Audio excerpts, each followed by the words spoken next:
Woodward Sports Network, let's go!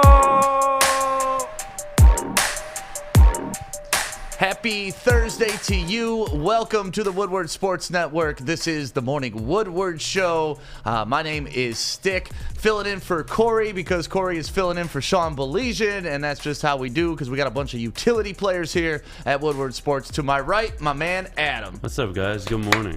And to my left, my man Fish. Joey. Fish clapping it up for Adam Fish today. clapping it up because he got the red on, thinking he's representing the Red Wings like Fish. That's Oh, probably there No, you I don't go. represent the No, Red Wings I was at all. clapping enough because Adam, it's day, can't even count anymore. Day four.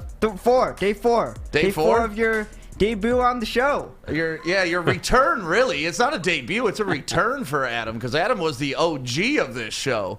This is the originator. Me and Adam used to sit on that couch like 3 months right. ago and just do a show. And Now you the should couch do- ain't even in here, You Fish. should do that again.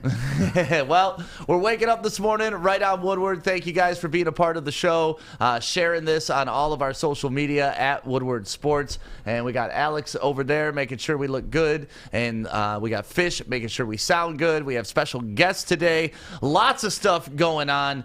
And we are officially 3 weeks away from the NFL Draft. Yeah! Woo, baby. 21 days before the Lions get some new players, and we get a whole new perspective on what this season is going to look like. So we're going to talk a little bit about that today. Got a lot of talk about the Masters. We have a special guest coming in for that. What's up, Fish? Can you guys tell me how important the draft is? I've never gotten into the draft. I'm What? like, How important it is? yeah, I've never gotten into it. It's like, oh, it's the draft. Cool. I don't Like even you understand guys the are question. pumped. You guys are pumped up about the draft. You guys are like, yeah, NFL draft. Yeah, I'm just like, okay, NFL draft. Well, for Lions fans, Yay. this is our Super Bowl. Like, this is what we get to look forward to every single year because we've never been to a Super Bowl. Like, it's the draft. You draft players, you move on, start the season. Like, Yeah, but that's not it. You draft the players that you hope are going to lead you to the promised land, and you put so much in them, and you got scouting out there. You got money being spent. You got teams being built. Are they going to go this direction? Are they going to go that direction? Are they going to take a wide receiver? Are we going tight end? Are we going lineman? Are we going defense? There's just so much, and we learn it all. Maybe they take usually Mac during- Jones. Yeah, maybe they take Mac Jones, but he's He's not going to going be number available. He's 3. going at 3. He's gonna be yeah, off the number board. 3. Yep, number He'll 3. be off the board. So, yeah. I mean, the biggest thing about it, Fish, is you get to, like, you look at the Pistons roster right now, and there was so many successful draft picks in that one. Imagine that on steroids because it's rare that you have that many successful picks in a single draft. But now you go to the NFL, and we've gotten a couple good players. We just need a few more that we can just squeeze into a couple different positions to really help Jared Goff's success. And honestly, with a new coach and a new GM, this draft really is going to tell where they want to take the team. I mean, to me, that's it. If they go quarterback, it's like, all right, well, we know they're gunning for getting Jared Goff out of here in the next 2 years. If they go lineman, it's like, oh, okay, we're giving Jared Goff a chance. We're going to protect this dude. If they go wide receiver, it's like, okay, they're kind of in the middle. You know, they're getting Jared Goff a weapon, but it may be a weapon for somebody else to use down the road. So there's so many questions with the draft. It's a mystical time to be a Lions fan. Okay. So, are you excited now, Fish? I mean, I'll get there, maybe, but We but got I've 3 never weeks really to watched fire the you draft up. because all the mock drafts predict. Yeah, but they're all just guesses. No, once the draft starts, they all have them lined up. This guy goes number 1, this guy goes number 2, this guy's number 3. I want to see changes. We'll get you fired up for the And draft. it And there's doesn't really trades change during the often. draft. There's a lot Because going I look on. at the list like, all right, well, this Fish, guy we're got doing a picked, draft this guy party. got picked. Same people as the mock drafts have been saying for 7 months. What's the whole hype if I'm just going to watch the same Fish people is get on picked? one this morning about this draft, man. This Well, really bothers you, huh? No, it doesn't bother me. I just want to get excited because I've never been excited for a draft. I don't really watch the draft because I'm like, all right, this guy, I'm assuming he's going to go number 1, he's going to go number 2, he's going to go number 3. See, but that's the exciting part this year, Fish, is like normally you at least have a better sense. This year, every single pick besides that number 1 has flopped around entirely. Right. So, Fish, we got 3 weeks to get you fired up for the draft, okay? Okay. All right, so just sit back, and I'll start pumping you full of things to get excited for, okay? All right. All right, my dude. What are you shaking your head at, Adam? Nothing. Fish is hilarious. Fish is a legend around here. That Mac Jones is going 3. Fish trying to instigate already this morning. So obviously draft talk is something that we're going to be covering over the next 3 weeks. And like I said, we're going to be doing a draft party here at Woodward Sports and a live draft watch party. So make sure you guys are a part of that. If you're sitting at home watching, watch it with us right here. And we wanted to talk a little bit about the CDC and high school sports right now. Obviously, right now, we're kind of in the mix of sports seasons. There's no huge stories going on in the immediate, but for these high school kids, it's everything to them. And the CDC is now suggesting that Michigan cut back on all indoor high school sports, which literally just started, 2 months ago? Yep. 2 months ago. So we're already to the point where the CDC is recommending that they're supposed to pull that back. Whitmer gave a response to it yesterday saying that she's saying that that's probably not the option. What they want to move ahead with is everybody getting the vaccine and us being smart and distancing and wearing masks and washing hands again. But, like I called the game, 2 nights ago for Orchard Lake St. Mary's and Grand Blanc in Davidson, and that was to get into the Final Four for the MHSAA basketball. So if the CDC decides to shut this down right now, the Final Four for basketball isn't going to happen. And Alex, you have that graph, don't you? The graphic of the high school sports, because I want to point out who would be playing and who would be missing out on this, like in Division I. I mean, this affects the whole state, which is the crazy part. It's not just here in Metro Detroit. This is a whole state thing. So in Division I, you got Ann Arbor Huron taking on Warren De La Salle, and then Forest Hills Northern is taking on Grand Blanc. Division II, Ferndale, Corey's old school. What up to Ferndale? They're playing Grand Rapids Catholic Central. They got Bridgeport, Battle Creek. And you got Hanover Horton versus Flint Beecher, and Beecher's always got a solid program. Schoolcraft versus Iron Mountain. You know who else was from Iron Mountain? Who the heck is that? Steve Mariucci. Oh. Mooch, baby. And then Division IV going on at Van Andel. You got Rudyard versus Wyoming Tri-Unity Christian, and then Mount Pleasant versus Detroit Douglas. So like I said, this issue is a statewide issue, and if they decide to shut these games down, these kids aren't going to get a chance to compete for their state championship, and it's just not a great situation what's going on in the state of Michigan right now with COVID, because we are leading the nation. We're number 1. We're doing it, y'all. And it's just the inconsistency. That's the biggest struggle we've been talking about for months throughout this.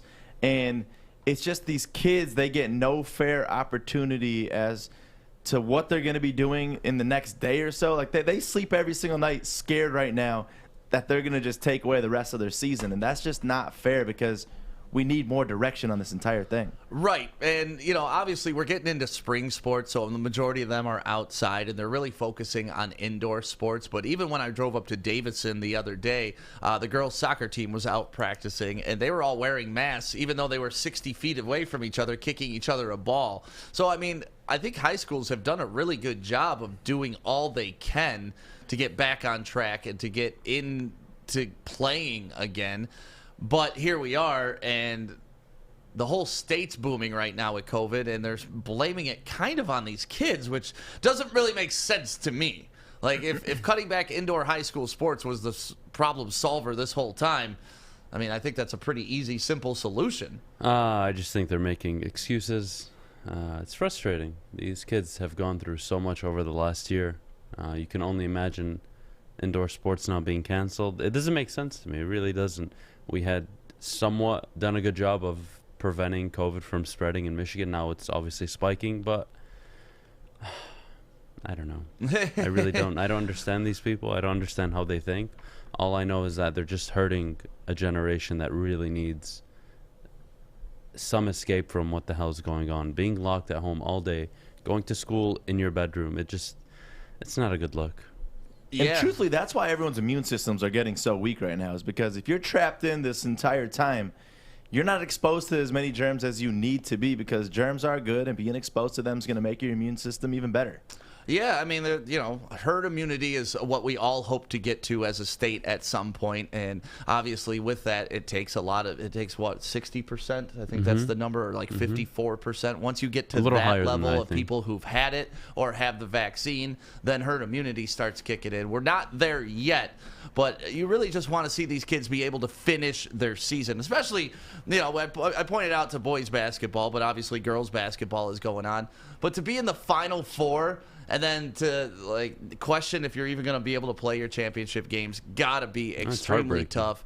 And that's really what we like to focus on with these kids is the mental health aspect. Not really get them out there and let them play. It's like, no, man, these kids, they need something to do. Otherwise, it's going to be, I don't know. If I didn't have high school sports growing up, I would have been doing a lot more dumb shit, and I was already doing dumb shit. You got to keep these kids busy, and that's, I mean, even when we were in Lansing a couple months ago with the whole Let Them Play Michigan rally, that whole point of that entire thing was to make sure that we're focusing on these kids' mental health, because a lot of this obviously turned into politics, and it's like, that's not what we're here for. We're here to do what's right for these kids, to make sure that these kids are staying busy, to make sure that their mental health is taken care of, because we always say, we need high school sports. Yeah, and a woman who has been leading the charge and kind of taking this all on.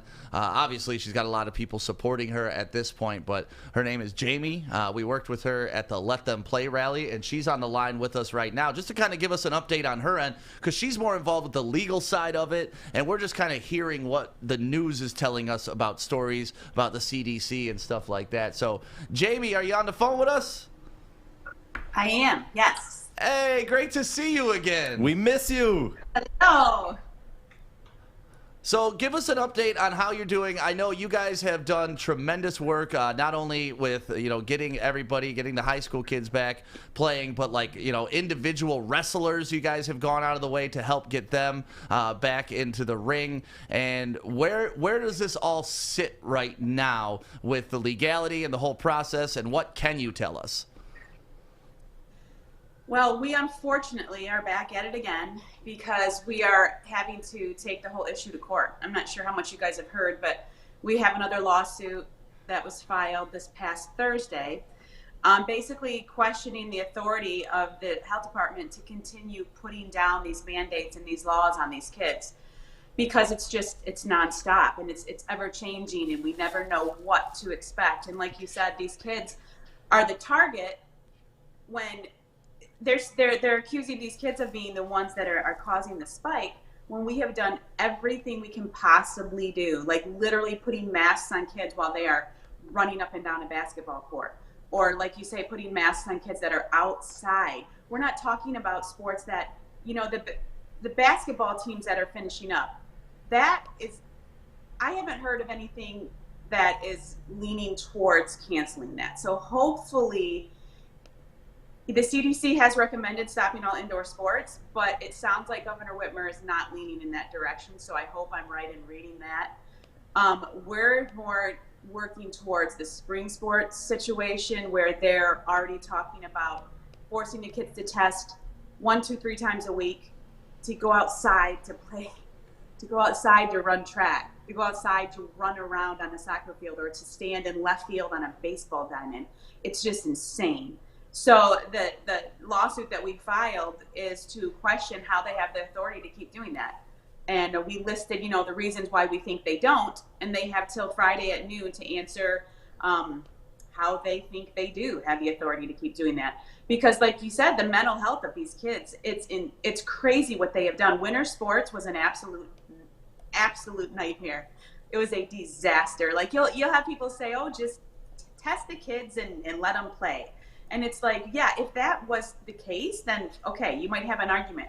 But it didn't help the kids play. It had thousands. I'm sure you guys have heard about how many teams were literally kicked out of districts, regional, states, how many wrestlers actually took cases to court. We're like 10 for 10 right now for individual students who have taken their case to court and won, and been let out of quarantine and been let to go wrestle. A basketball team that was allowed to get out of quarantine and go play, because all these judges, 10 of them so far, have agreed. Actually, it's 7 of them so far, because 3 of them were on the same team. have agreed that just enough is enough, and we have to do something to stop this craziness. Have you seen from the legal side, like Michigan as a state loosening up and like working with you guys more, or is it still a struggle pulling teeth for every inch of this? It's definitely pulling teeth, and it's a struggle. They're not, the thing that's so confusing and so maddening is, like you say, we're number one right now for the spike. We're one of like 5 that are spiking. And it's the states with the strictest lockdowns. It's Pennsylvania, New York, California, Michigan, who all had the strictest rules. And they wonder, okay, well, once we open up a bit, do you think maybe people are going to get sick? What we've been saying all along, that if you lock everybody down, lock these kids in their houses, and then let them out, you're going to see a spike. That's just common sense. And the fact that now, the thing that gets me is there are no flu cases. And I just looked it up yesterday, and I posted it in the group today. I looked it up again to see if they've updated, because it's been zeros all along.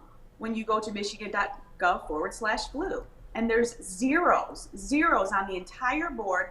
Every graph you find is zeros all the way across. So we're saying that it's COVID for every single thing that's happening with these kids, when the other problem that we have and what we're fighting in court is that these tests are very faulty. They're very faulty.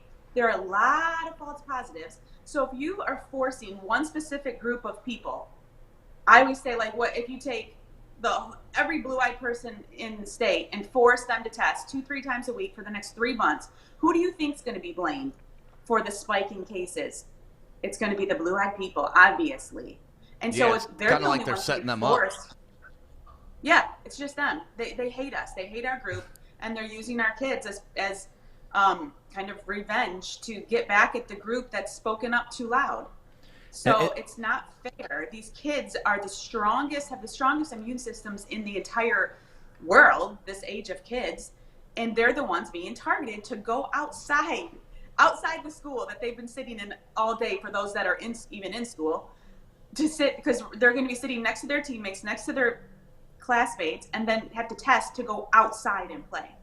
It's And you crazy. say the thing that So hurts I- most is when you say that they're using these kids for revenge. And it's like, you look back, I mean, you just being a mom yourself with high school student kids, like, what does that really do? And then you look at so many different local businesses. Once they come out, they talk, they say what they got to say to stand up for their business, to stand up for all their employees and their livelihood. And they just still try to keep them shut down and affecting them just because they're coming out and standing up and using their American right of freedom of speech. That's the biggest thing that I've been struggling with. But the main thing that we got to look back on is the fact that when we stood up last time and we did our rally, part 1, what the answer was. So you don't want us to come out there in full force again, Jamie. Jamie will set that up, man. I love Jamie has not lost an ounce of fire throughout all of this. If anything, they just keep feeding the beast with you. Unfortunately, yeah, that's what they do. Tenacious. And I'm not trying to be difficult. I'm not trying to be combative. I'm not trying to do those things. That's not me. That's not my personality. I just want to enjoy life and love people and have fun. And they're just taking the life out of these kids. And it's not, I mean, there was another suicide about a week ago. It's not something that's going away. And they keep putting fuel on the flame of these kids' mental health situation. If they take away these basketball finals, they're not going to do that. They're just simply not. That's not going to happen. Oh, I'm that would calling be so right now. heartbreaking. That's not going to happen. Yeah, that would be No, so there's no heartbreaking. way. And that's the thing is we just wanted to get you on the show this morning and just thank you because, you know, you spent so many hours. I don't even want to know, but there's been many times recently where I hop on the phone, I chat with you, and then you say, oh, I got to go. I got this call coming in. It's just you have been fighting nonstop and just I don't even like using the word fighting because you're really just rallying and standing up for what's right for the kids, and we thank you for that. Yeah, so thank you for coming on with us and keeping us updated with this. Once we saw the CDC article come out about how they were talking about taking out indoor sports, we're like, all right, we got to call Jamie and see what's really going on in the streets. So thank you so much. You're welcome. Thank you guys so much for always being such big supporters. Yeah, for We'll sure. keep you guys in the loop. Yeah, please do. I mean, high school sports means so much to all of us here, so thank you for fighting for all the kids in the state. Awesome. Thanks, guys. Have a good one. And, we love this Bye-bye. state so much. We love everything about it. And another great thing from this state, bam! 8 Mile. 8 Mile vodka. Get him. Get them. It's all so about smooth. supporting local. Like, there's so many different brands that, honestly, I can't even say, oh, they're better brands. There's so many other brands because this is seriously the smoothest and best That of was all smooth. of these brands that you could drink. And it's all about supporting local, too. That's what I love about this. I mean, you see the bottle, 8 Mile, Detroit, right there on top. This is born in Detroit. You see right there above my head. And that's why we want you to support this brand. So if you're above the age of 21, drink responsibly. Go shop at Meyer. It's another local business that you can support. And all of these locally owned liquor stores that probably all of my cousins own. Just pop in there and say, hey, yo, you guys got 8 Mile on the shelves? And get yourself a bottle because you won't regret it. Just try it. One bottle to start. And then you'll be back for like 5, 10, endless amount of bottles. 8 Mile. Support them. Hi, I'm David Hall from Hall Financial. And at Hall Financial, we treat our clients like family. And our number one priority is giving each of our clients 5-star service. Our passion for 5-star service, combined with our expertise, allows us to find the best possible solution for refinancing your home loan. We take the time to focus on both the individual and the numbers. We're going to walk you through the process and close your loan in half the time of our competition. Go to davidhallmortgage.com today. News quickly.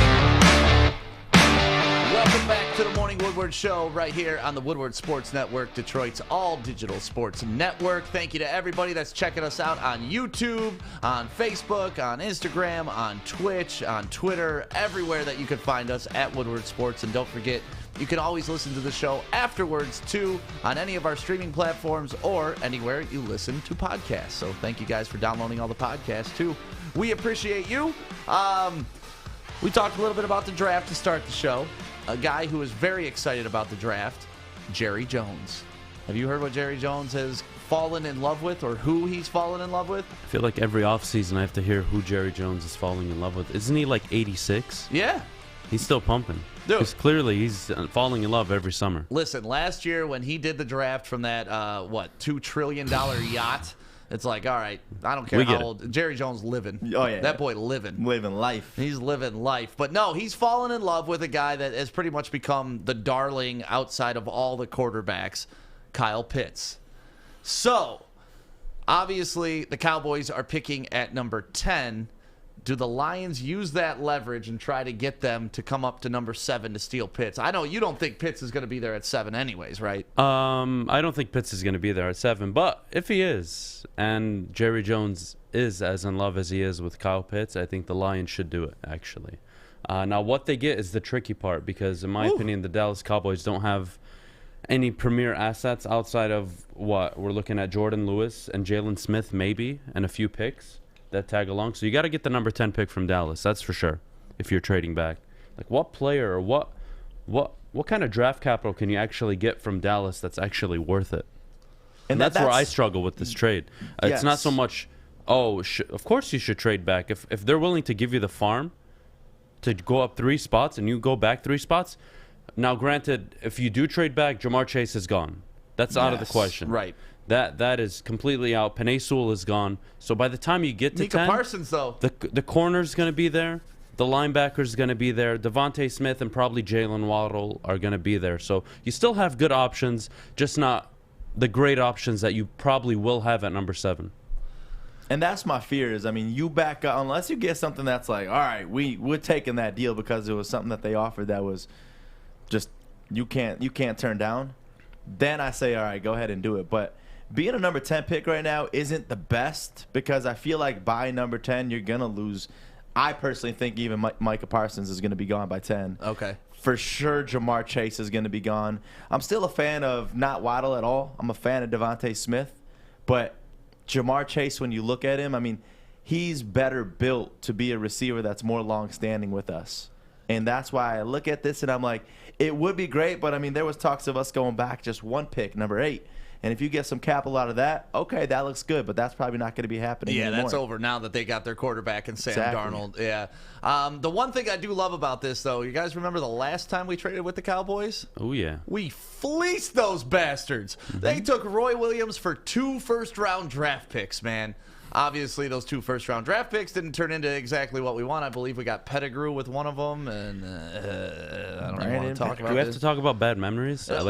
Listen, If you give us good memories, okay, then we can stop. Well, it was a good memory when they gave us all the stuff for Roy Williams. It's like when Bad she memory gave you her number, and then you called, and it was actually some random dude. Yeah, or it's like when somebody gives you free money, and then you just go spend it on dumb shit. That's kind of what we did. We had all this free draft capital from Roy frickin' Williams, and then we spent it on players that did not contribute to the roster. But that being said, when Jerry Jones falls in love with somebody, he deals. He's not afraid to overspend to get him.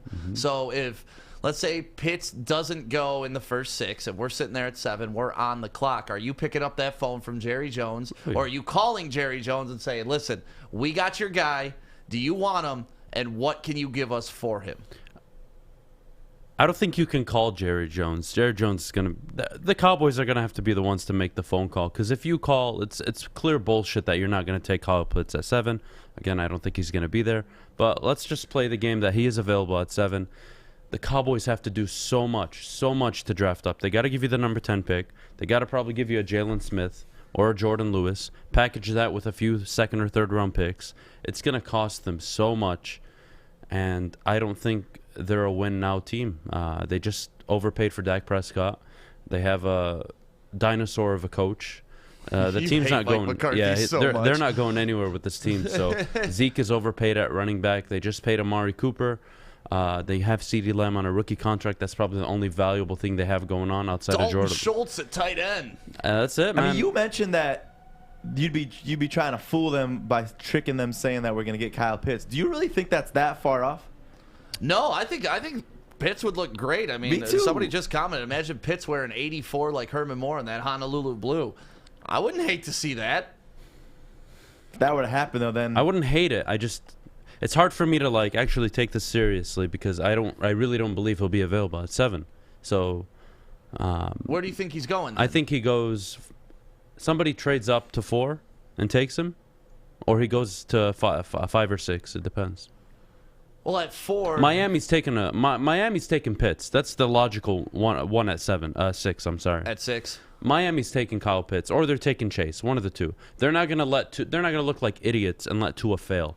They need to get him weapons, just like the Lions can't let Jared Goff fail. They have to give him a weapon.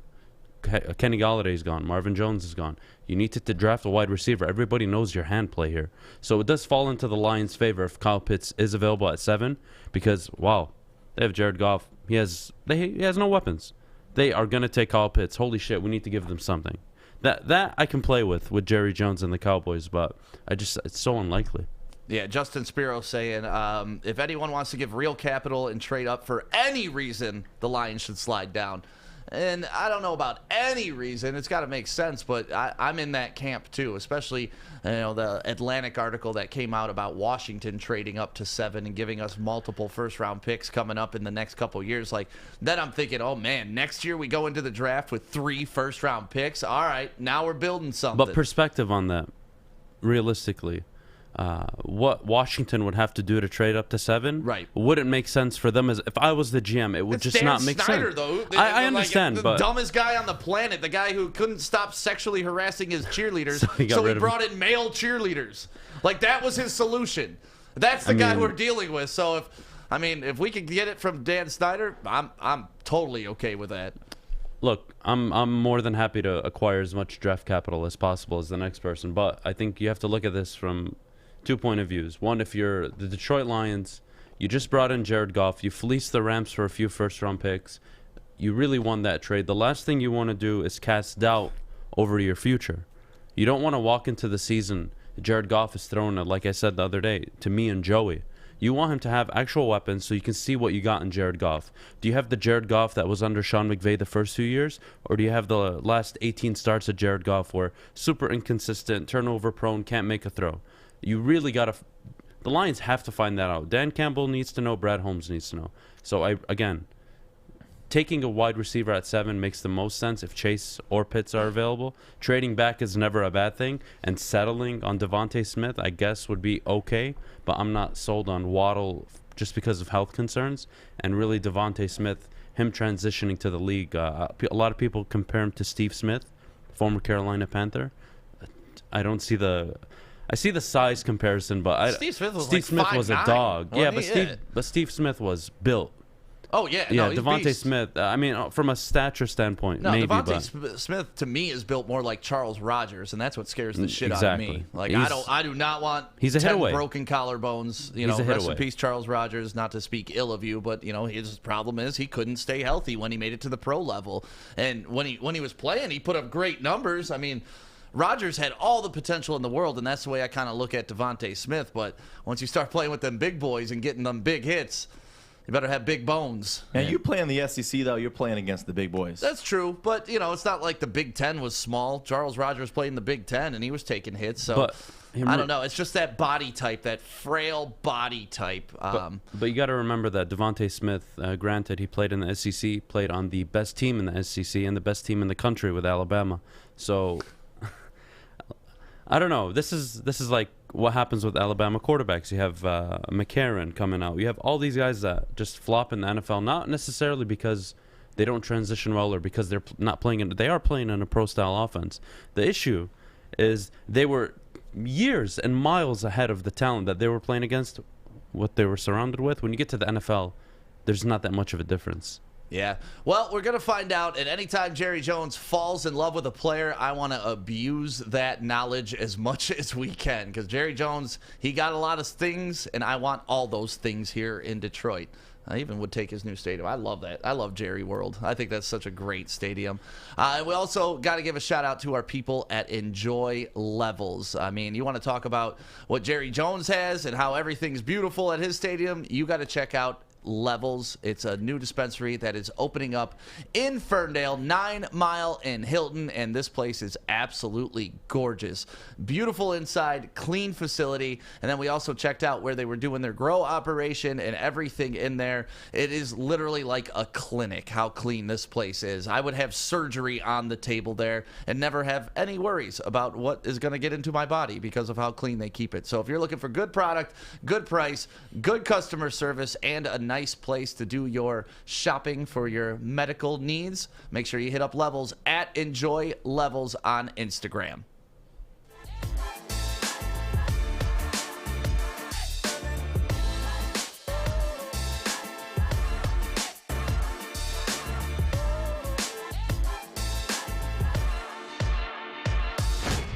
Good morning, everyone. Extra, extra, read all about it. Let's get into Joey's news. Let's go. The Masters begin today at 3 p.m., and we got a special guest we're going to soon be talking to on the Morning Woodward Show.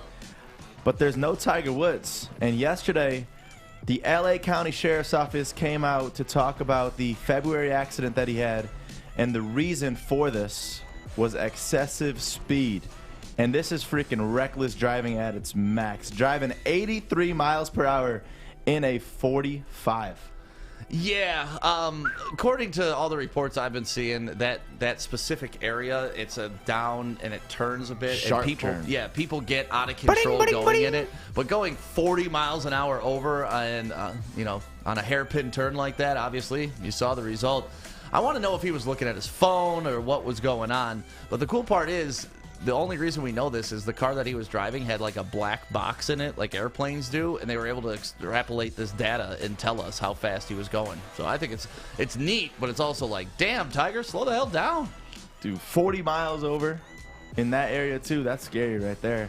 But we talk about our grandparents having Babe Ruth, dads having Barry Bonds probably, cousins having Ken Griffey Jr. We got Akil Badu! Hey! This freaking dude, let me just go through these last couple of days. Since his start of his career in the MLB, Sunday, home run on first pitch. Monday, grand slam. Tuesday, walk-off single. And then yesterday, Wednesday, you see it right there, RBI triple. I think I have fallen in love with this guy, and I'm not even that crazy of a baseball guy, but this start to a career is unbelievable. Yeah, and you love when baseball players are running and their helmet falls off. It just makes it look like they're running so damn fast. What you got, Fishy? That sound you heard was the Masters breaking news sound that we're going to use for the next 12. Bing, bing, bing. Okay, well, what's the breaking news, Fish? First birdie of the tournament. Nice. Goes to Hudson Swafford. All right, we'll take it. Doesn't it start at 3 o'clock? No, 8 a.m. Oh. Well, you could have corrected me when I said that. I was gonna let you Broadcast go. is 3. I mean, our golf the experts. broadcast is Yeah, at the 3. broadcast starts from 3. Yeah, Okay. our golf expert's coming on. I was going to have him, Rip on me? correct you, but yeah. We go to Peterson getting the official welcome in Chicago after hitting his first Cubs home run. You know how they reward them over there? What did they do? They ignore him? No, they give him a new waffle iron. What? Yeah, that's how he gets a new waffle iron. Is that like a Chicago thing? Honestly, I have no clue, but they come out there and they just dish him out a waffle iron. I was like, all right. Okay. That's like what Jeter does when he smashes a chick, just sends them off with a signed baseball or a jersey. You imagine just sending chicks out of your house with a waffle iron? Like, Dude. thanks for playing. Here's your waffle iron. He's probably. I want to see what his collection looks like. He probably got so much just signed memorabilia that it's like, all right, here you go. Right. He's running through them, so you know he's got to have that inventory for days. Good for you, Jeter. Michigan boy, too. Shout out to Kalamazoo. So Kevin Durant is back. Perfect on his return yesterday. 5 of 5 field goals made. 2 of 2 3-pointers made. 5 of 5 free throws made. Helping the Nets beat the Pelicans 139-111. Oh, his mom was there. Yep, I love Mama Durant. Yeah, she's great. But yeah, Kevin Durant, to me, most dominant player in the league, like the most efficient offensive scorer in the league. Too. Yeah, lengthy. I love Kevin Durant, and also when he came into the league as a rookie, he made me look really smart to some people, and I love that about him. Adam, I know you like doing your hockey bets, so you got to be careful on one team, the Vancouver Canucks, because they got 25 hockey players that have tested positive for COVID-19. So I don't think we're going to expect to see them on the ice anytime soon. I thought you were going to talk about you getting traded. 20. What's that hockey player's name that you look identical I have to? no- Travis something. What is his name? I got it right here. Dude, that guy. Yeah, like, Travis Zajac. I'm not joking. I thought Nick Leach or somebody here went in and photoshopped it because the dude literally looks exactly Do we like have a me. picture of it?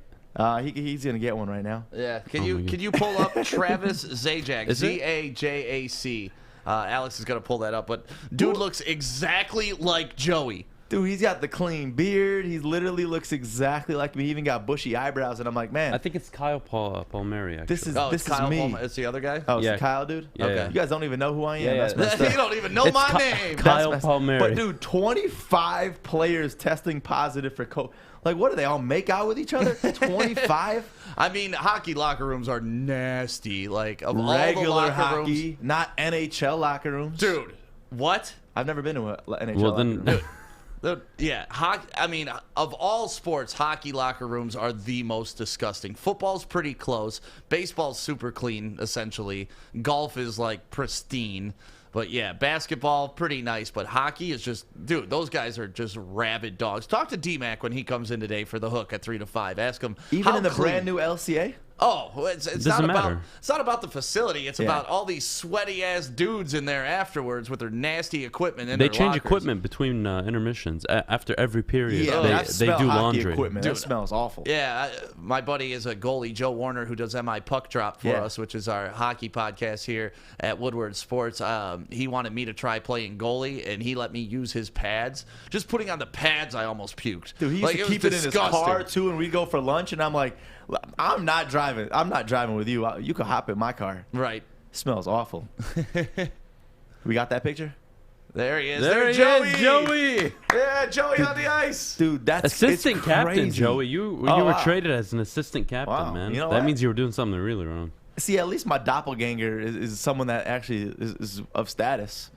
So I can't be mad at that. People are clowning Joey. Quote, NHL locker rooms aren't gross. Also, quote, I've never been in one. I'm just expecting. Like, I'm still not believing that.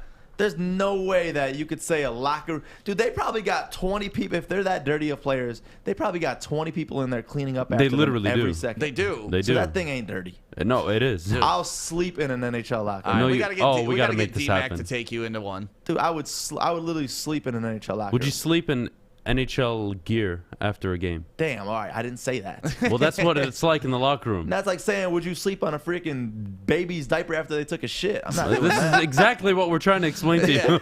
These are grown men that are just sweating their ass off. All right. Got any other stories trending today, Joey? I do not, but maybe the NHL ain't for you. What about Northwestern Tech? Time for you to start and learn a new trade, an entirely new career, because them locker rooms, they could probably get a little hot. It's all about that temperatures being right, especially here in our studio. We need our heating and our cooling fixed, because you got to go to the spot that is a master for heating and cooling. And this is an industry that will never die. Everybody, even throughout this pandemic, that was the industry that was booming, because temps got to be right. We just got through winter, so we need heat. Now it's starting to get real hot. It was 80 degrees yesterday, hot as heck. So they need, obviously, their cooling.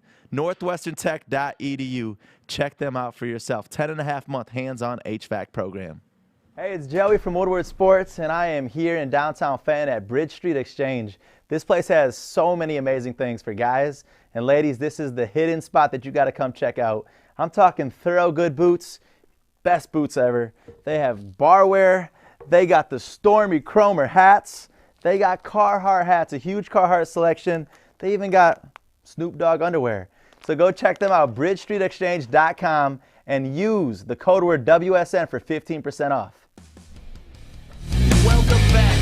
It is the Morning Woodward Show right here on the Woodward Sports Network, Detroit's all-digital sports network. My name is Stick. We have Adam up here. Joey's here today. Corey, if you're missing him, he's going to be filling in for Sean Baligian today on the Baligian and Bell Show coming up at 11 a.m. right here on the Woodward Sports Network. But it is officially Masters Day, and we had to bring in our golf expert here at Woodward Sports. Oh, that's who he is. I thought he was a garbage man based off of that sweater. See, that just shows how much. Joey, do you know what Waste Management is? Isn't it like a cup or something like that? It's in Arizona, and it is like a frat party of a golf outing. Yeah, no, I've heard of it. I was just messing. Well, just one hole, really. Yeah, it's just one hole, but the whole experience. Yeah. If you've ever been down there, it is like it's like Lions tailgate at a golf outing. And hopefully golf evolves in that eventually to where every course is absolute. I think with the younger generation, they don't mind it as much. But everybody, this is Nick Leach. Welcome, Nick Leach, to the show. Thanks for having me, boys. Glad to be back. Second time on the show, so couldn't be more excited to talk about the greatest weekend of the year. Yeah, so I mean, let's get right into it. I mean, do you want to give predictions first, or do you want to just talk about just what you think of the field this year, or just give us some insight on what's going to take place today or already started? Well, so we're in a unique situation. So for the first time in Masters history, the tournament is being played 5 months after the last event was played in November. Ba-ding. Uh-oh, hold on. Fish, what you got, Fish? Matt Jones and Sandy Lyle both birdied. All right. We got 3 people tied for the lead at 1 under par. There you go, Fish. Thanks, Fish. Look, I can't do this during the Baligian Bell Show, so I'm going to do it now. But it's so the golf course is going to be playing totally different than it did in November. So we saw a winning score from Dustin Johnson in the fall with 20 under. The course was playing super soft conditions, made it a lot easier for those guys. So that's why we saw such low scores. And over the last few years, we've seen a lot of scores that were lower, like Dustin Johnson, because of the weather that has rolled through there. So if it rains there for a day or two, it'll soften conditions up, and essentially that just makes it easier. Guys can get more aggressive, fly the ball into each green, and it'll sit and stay. I mean, Augusta is known for being one of the most treacherous putting places in the entire world. So if conditions stay firm and fast like they have been all week, I think we'll see something like we did a few years ago when Jordan Spieth had his historic collapse with a winning score of potentially of 5 or 6 under. So they are calling for rain on Friday with 70% chance. So it will be interesting to see what happens through Friday. That will completely change, I think, the outlook of the tournament. Yeah, it's going to be a fun weekend. Weather will definitely play a part in it. If it is rainy and they can just let loose, does that give DeChambeau kind of a bigger leg over everybody else? Because to quote Tin Cup, he can let the big dog eat all day. Yeah, essentially. I mean, that hits the nail right on the head. So if fairways soften up, the ball's going to hit in those fairways and not roll out as much. So the guys that are a little bit shorter are at a bit of a disadvantage, and DeChambeau will essentially be better off just because he's hitting so far. Ultimately, though, this game, this course, Augusta National, is known as a second shot course. So a guy that I think is flying a bit under the radar that has pretty good odds, he's listed at plus 2,800, is a guy by the name of Colin Morikawa. Just won his first major championship last year, and he's been playing pretty good golf as of late, and he leads the PGA Tour as far as distance from the hole within the second shot. So he's hitting his 5 or 6 iron as close to the hole as a lot of the guys on the PGA Tour that are hitting their 7 or 8 iron. So what he's doing on his second shot is very impressive, and he's being compared to the great Tiger Woods as quickly becoming one of the best ball strikers of all time. Nice. So who do you got winning the tournament, man? So my heart, I want to see my boy Jordan Spieth or Justin Thomas, same age as Joey and I, graduated the class of 2011. So those are two guys that I always root for. Obviously, when Tiger's not in the field, it'll be sad to miss him this week. But my brain is telling me Dustin Johnson is he is the favorite going into this week. The way this guy's been playing the last 2 or 3 years, he's been the class of the field. We saw it last year at the Masters. So my brain's telling me him, and he should be the first repeat winner, I think, since Tiger Woods. Nice. I was watching a video yesterday of like the Augusta's green. It was like a drone footage going right over, and I'm like, dude, this is so freaking just beautiful. Like, imagine being out there for this. Well, and the crazy part about this is, so we're all big sports fans here, obviously, and this is one of the very few events across the entire world where the same exact event comes back to the same location. And you do have sports like Wimbledon, in tennis, where you go back and play at Wimbledon every year, but that usually comes down to who the finals are or who you're playing against. With Augusta National, you're playing the golf course, so there's a certain mystique to it that no one can really ever pinpoint what makes it so magical, but it's the Masters. It's just what it's become, and it's, to me, the greatest weekend in the year. And not to get too far off golf, but you mentioned Dustin Johnson, and with that, you got to mention Paulina Gretzky, right? Yeah, oh, yeah. I mean, absolutely. And when we're talking about her, I pulled some video of this, and she's got a great swing. She's a good putter, and I could just watch Paulina Gretzky do pretty much most things all day long. But look at this girl; she's tearing it up, man. And she got a great swing. If you have any, look at this. Yeah, I mean, she hits it really well. When you're the daughter of the great one, I think your chance of being pretty athletic are very, very high. So I wouldn't be surprised if you see Paulina and Dustin's kid in some type of major sport one day. The genetics are just out of this world. How old is their kid? You know, I think he's 3 or 4 now. He could be even 5. Could we see like a Charlie Woods versus Gretzky Johnson kid coming up in like 15 years? I think there's a very good possibility of that. I would assume they're going to stay more towards the golf side with Dustin's kid, but I mean, you never know. He could go play hockey. Yeah, Adam, you're a huge golf fan and probably the best golfer besides Nick on this stage right now. What are you feeling about the Masters this week? I'm so excited. I have a few players that I really want to win, and I'm gonna steal Nick's picks. It's got to be Justin Thomas and Jordan Spieth. Those are, like, how do you say it? Like, our boys? It's just who you got to root for, man. Yeah, it's our boys. That's who you got to root for. I like the Colin Morikawa pick. I thought that was actually very good considering his odds. I mean, he's literally one of the best ball strikers playing right now. And then I'm going to go with a few experienced guys who have been there, who know the course, who understand how to play it when it's dry, when it's wet. And that's Sergio Garcia and Adam Scott. Adam Scott hasn't missed a cut in the last 11 years. Experience helps a ton, man. We saw Tiger pull off his miraculous comeback a few years back. I really think experience plays, and Augusta punishes you even when you hit good shots. So I think this is going to be a great weekend. I hope the weather goes to shit. It'll make for more interesting golf, but we'll see what happens. Yeah, I think a thing to watch for as well is look at the leaderboard even after today. So there was a stat thrown up on the Golf Channel yesterday of the last 5 or 6 Masters, and the winner has been within the top 11. So Tiger, when he won in 2019, was the farthest out. He was T11 after round 1, 4 shots back. But at least the last 5 or 6 years, the trend has been within 4 or 5 shots of the lead, if not leading, and within very close to the top 10. So if you're going to do some live sports betting, look at the leaderboard from that aspect. But there's a good chance the winner could come out of that top 10 after today. So you got to get off to a strong start. It's essentially what you're saying. If you don't, pretty much done for the weekend. So the big saying in the Masters history is the golf tournament doesn't start until the back 9 on Sunday. So the first 3.5 days are don't shoot yourself out of the event.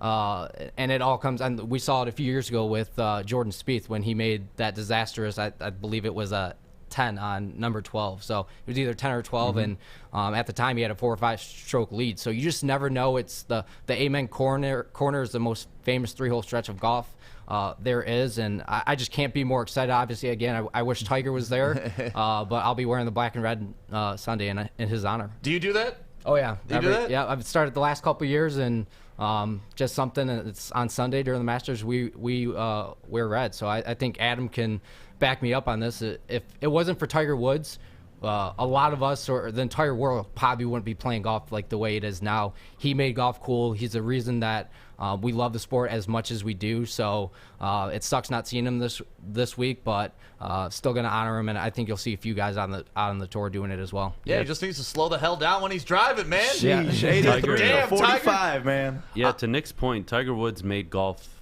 mainstream. Oh, yeah. He made it, but not even that. He gave you like this emotional connection, not only to golf, but to him. And I mean, that's literally one of the main reasons why I started golfing. It was like Tiger Woods. I want to be like Tiger Woods. And then you just pick up golf clubs and you fall in love with every aspect of the sport. And now you'll find yourself binge watching Thursday to Sunday a few times a year. But I love, that's one thing too that I love right now is obviously when COVID first hit and the weather started getting nicer, golf was the only thing that people resorted to, and I've never in my life golfed. Yeah, you're supposed to take lessons with Nick, right? I'm taking lessons with Nick, and it's like, to get lessons from a legend like Nick is going to be the best part, because that's one thing about me is I can't play any sport unless I get great at it.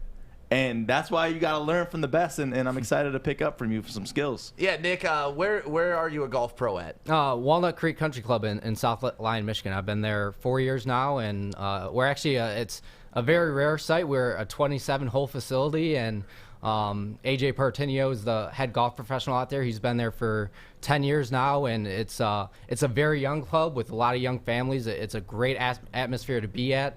It's not your typical stuck-up country club. It's the membership there is kind of like the Waste Management Open that we talked about. Is they like to have fun. They play music on their golf carts.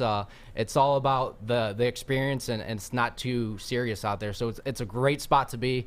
I couldn't be more fortunate to work there, and all the opportunities that have come from that. It's been great. All right, you got to schedule a foursome, me, you, Joey, and Adam. All right, we'll do it up. And then you and Joey can be on a team, and me and Adam can be on a. Oh, yeah. Alex wants to caddy. That's awesome. Thanks, Alex. Wait.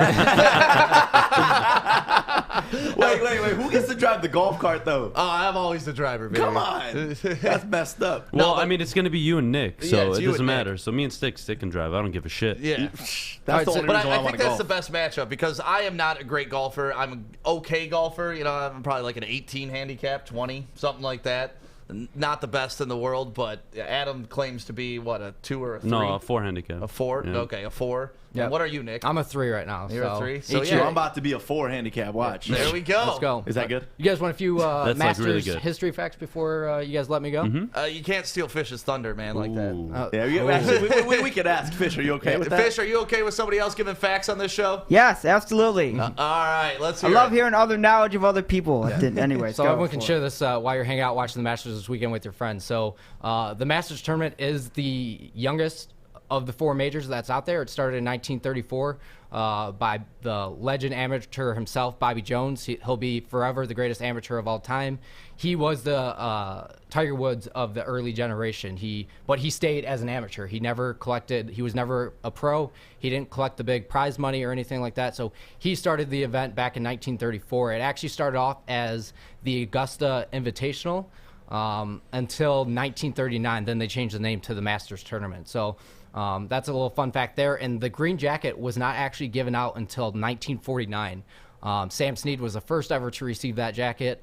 And the way the green jacket came about is Bobby Jones attended a club in England where all the members of the club had a sport coat that was, I believe, navy blue or something at the time, and it just showed the status of, so you know who is who at the club. So he started the tradition here at Augusta National with the green jackets, and it's just a way pretty much for people to show their status of the club. Yeah, so just turned into a big dick swinging contest, and now it's like, I got the green jacket, y'all looking like fools in the blue. Yep, absolutely. That's So awesome. It's a great tradition that still goes on to this day. Well, thank you, Nick Leach, for coming on this morning and discussing the Masters. You know, when we think golf, I immediately think of you and everybody that follows us on social media. When you see cool graphics of like jersey swaps and stuff like that, it's all this guy doing his handiwork from home.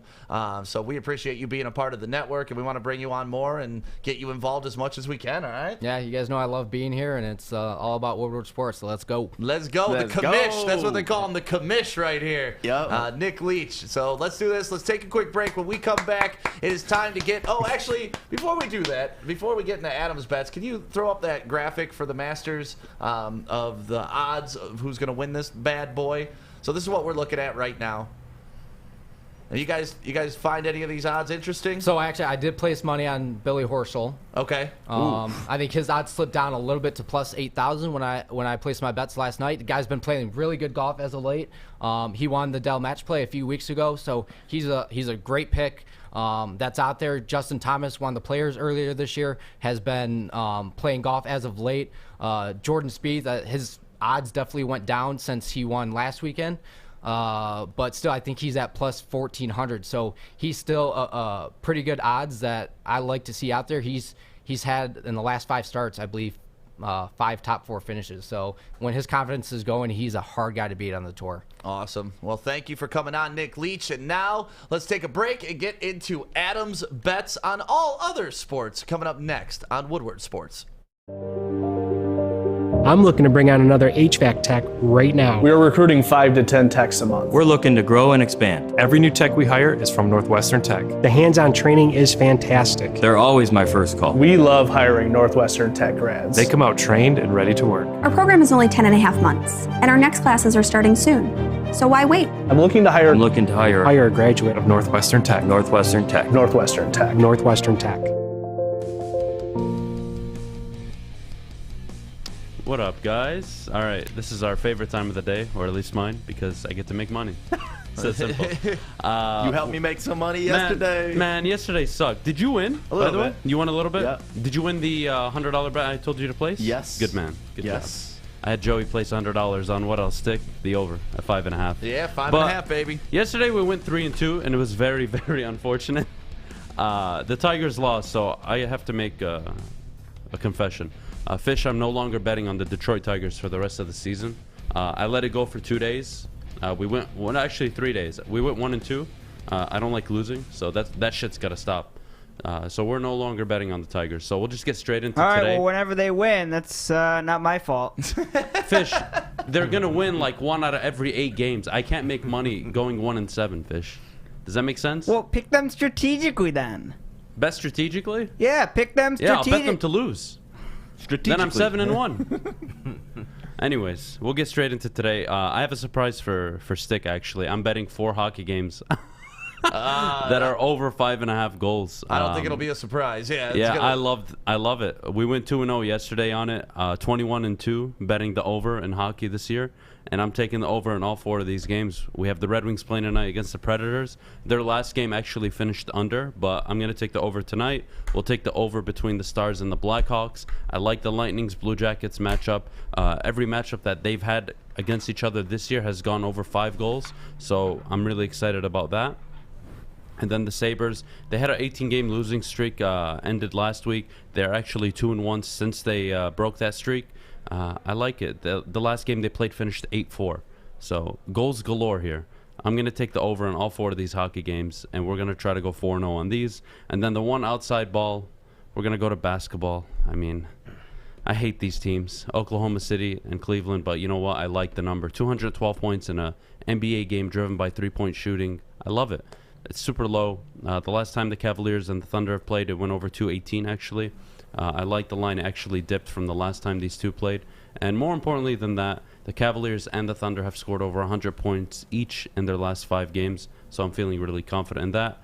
A parlay, what it's going to look like today is a small $35 bet. Could win you $1,100. We're 3-2 last night, but that's Fish's fault, not mine.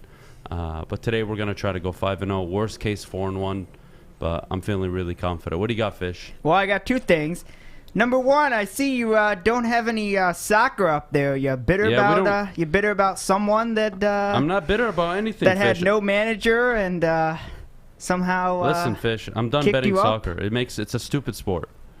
Okay. I'm no longer in the field of betting and soccer. Then 2, it makes no sense. And then 2, that was the first thing. I got a text from someone named Tom Mazaway. Right. Tell Adam, or I'll say it in his.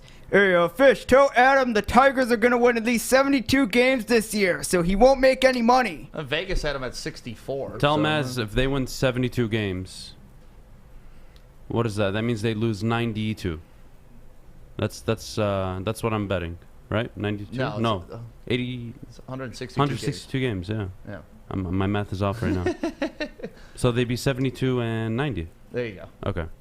So that's still a losing record. So if I bet the Tigers for the rest of the year, I lose money. So tell Maz to shut up. Well, look into the camera and you can talk to him. Maz, look right into the camera. I mean, he's obviously listening to the show. Shut up. The Tigers are going to have a losing record, which means I'm better off betting against them for the rest of the season. Is that how betting works? I guess you're supposed to lose in betting. Fuck. Well, Adam, thank you for running through your bets. Adam does his bets every morning at 8:50, and we have another guest today. Man, the last 2 days have been amazing. Guest galore today, and this guest, one of our favorites. Well, we're realizing we can't do the heavy lifting, that we got to rely on people like our man, Terry Foster, to carry us through the weekend. Good day, good day, good day. Welcome, Terry. How are you doing today? I'm doing fine. Now, my understanding is if I take $5 and follow Adam's advice, by the end of the year, I have $15,000. Is that the way it works? You're close, yeah. Okay. As long as you're going to mybookie.com and you take that, sign up and you get a promo code Woodward, then we're going to match your first deposit up to $1,000, so you can take that. Then free I can money. triple my money. There you go. And that's Terry, what we're trying to do here. What am I waiting for? Terry, we're killing it. We're 117 wins on bets and only 73 losses, so we're about 63%. It's not bad. Yeah, this guy, you should go national. Yeah, well, that's what we're trying to do here. Shh, don't let people know that he actually knows what the hell he's doing. Right. Otherwise, one of these big gambling shows is going to try to take him from us, and we can't have my that. bad. I won't say a word. We cannot have that. So, Terry, how's your week been, man? I haven't seen you since opening day. My week's been fine. Oh, yeah, no, you were in Monday, so I did see you Monday. I was in Monday. Yesterday, I had to clean the garage, which I had to finish today, which I'm very excited about. So I'm going to be dirty in about 2 hours. But it's my annual thing. I don't know how the garage gets so screwed up. I mean, when I clean it, it's really nice. And then a month later, it's like, damn, did I even come in here? Right. Yeah, I always get it to the point where I can park a car in there for maybe 3 days, and then after that, it's filled with crap again. I've never seen you park a car in your garage. Yeah. Never. Yeah, I told you. Well, you got those 3-day window. I don't park my car and I wedge it in. Yeah. Do you have like the tennis ball hanging from the ceiling? I should get that because I ran into the wall once. Did you? Yeah. Moved it just a little bit. Not much. Terry, you brought up a ton of things you wanted to talk about last night when we were texting back and forth, and one of them, obviously, is the Tigers and how they've started this season. What are you thinking about this squad so far? Well, I always like to refer to Sparky Anderson's, the first 40 games. That's how you can determine what a team is all about. Now, obviously, this is too soon, but I think I agree with Adam. They're going to lose a lot of games. However, I think the pitching is going to be a little bit better than you thought. We've got Mr. Abu, or whatever his name is. Akil Badu. Badu is surprising us a little bit. Miguel is not hitting for average, but he's knocking in a couple runs here and there. So I think they'll be competitive, but there's going to be competitive losses. We're not going to see too many 13-2s or 15-6 like we saw earlier in the year, but I think they'll give us something to be proud about. But you're not going to be walking around wearing a Tiger shirt. Yeah, we some bad MFs around here. What's up? Hey, after the first 2 games, I was. Okay, that's 2 games, baby. Sample here. I'm gonna give you I'm gonna mention this over and over again for baseball. Sample size, sample size, sample size. It was too small, and I thought the Free Press had a ridiculous, well, not ridiculous, but a interesting column about what do you like about the Tigers after 2 games. Well, it's 2 games. I mean, every team is gonna win 2 games in a row in Major League Baseball. Every team is going to have moments where they're going to look good. So I don't take much out of the 6 games, except that I think they'll try to be competitive and they won't be embarrassments like they have been in the past. And that's really all we're hoping for. I mean, we've discussed this before. Pretty what much about you, gentlemen? Every Detroit don't sports sit there like team. a bump on the road. Tell me what have you seen in the first 6 games? I've seen some competitiveness. I've seen some young energy coming in, and I've seen, it's not quite to the Pistons level of where I'm seeing this trajectory go up, but I am liking what I'm seeing out of A.J. Hinch, the way he's got these guys playing up there, swinging the bat. Like, I like that we try to manufacture some runs here and there, that we're not just heavily reliant on the home run. Miggy is Miggy. I want him to be great. He's not the Miggy of old, but it's still watching a Hall of Famer every time he takes the plate or every time he goes to a bat. So I don't mind. I'm still worried about the bullpen, and that's just been my worry pretty much my entire life about the Tigers. It was supposed to be the strong suit going into this year, but we've already seen some weaknesses with them. So I'm with you. Like, this is a solid team. They'll give us great moments. They may go on like a 5-6 game run at some point. We're like, oh man, this team's got it. If they had a bullpen, they may have won the World Series either in 06 or 12. If they had a bullpen. I know, man. I know. Or if it was as good as other people's bullpen. Well, I think the early takeaways that any Tigers fan can look at is A.J. Hinch is a really good hire. I think that will pay off dividends easily in 3 years. This team should be pushing for a playoff run in 3 years. They have a good farm system. A.J. Hinch has them playing really well. Starting pitching has looked actually decent. Bullpen has looked also pretty good. You've seen some like minor blip ups with the bullpen where they've given up a few late runs, but it hasn't been anything where I'm really concerned. I think the Tigers are a poor team. I think they're going to lose a lot of games this year, but I think they're going to develop, and that's really what you're looking for over this year and so really you're not midway bet into on next them season. all year. I'll bet against them. Okay. Yeah, I won't bet for them to win. Hell no. I like the aggressiveness, even though it didn't work the last time. I mean, you got 2 people thrown out the plate in 1 inning, but that's okay. Fine. I'm okay with it. It's going to fail sometimes, but you can't be aggressive and be 100%. People are, they're like, I like when you're aggressive when it works. Right. But then when it doesn't work, why'd you do that? You're a dumbass. Right. You can't have it that way. No, as long as you're consistent, and I know that's what I can expect out of you. Just, they're sending them, man. They're forcing the defense to make a play. And early in the season, I don't mind it that much. Obviously, we're not playing for a ton this year. Nobody's expecting a World Series. So get these guys out there. Let them have some fun. See what we got, first of all. I'm a little disappointed Torkelson's starting so far down in A-ball. I'd like to see him at least with the Mud Hens and then come up and maybe by the end of the season. They have to do it that way, though. I know they have to because he only had 1 hit in spring training. Well, they're skimming his contract too. Essentially, they're trying to avoid having Chris Bryaning him. Yeah, exactly. Yeah, and that's fine. They can do whatever they want. But I want to see this guy play, man. Like, he's the big bat and the third baseman that we've thought we've needed for a while, and I want to see him get out there. Well, when you go 0 for 15 in spring training, that doesn't help. I think he went 1 of 16, didn't he? 1 of 16. Sorry, yeah. I forgot the 1 hit. Yeah, the 1 hit. You can't take away that 1 hit. 1 of 16. That's my not bad. an over. That's not an over. But overall, I'm okay with where the Tigers are sitting, just like I'm okay with where the Pistons are sitting, even though they're not dominating anybody. It's like I can see it. Now, am I sensing something that a full court doesn't like baseball? I've never really been too crazy on baseball. Because I haven't heard you yapping. I get excited. I mean, I don't really watch too much of it, but like in the beginning when we were playing the Indians, you look at the both of the first 2 games, and we come off I mean, for me, on the outside of really the baseball world, hearing the Tigers are not going to be good this year, and then we start out 2-0, and then I'm watching that third game, and you just see them get their ass kind of whooped by the Indians, and it was like, this team, you can tell, is definitely young, and they got a lot to work on, just like the rest of our teams. So I'm just going to see the season unfold.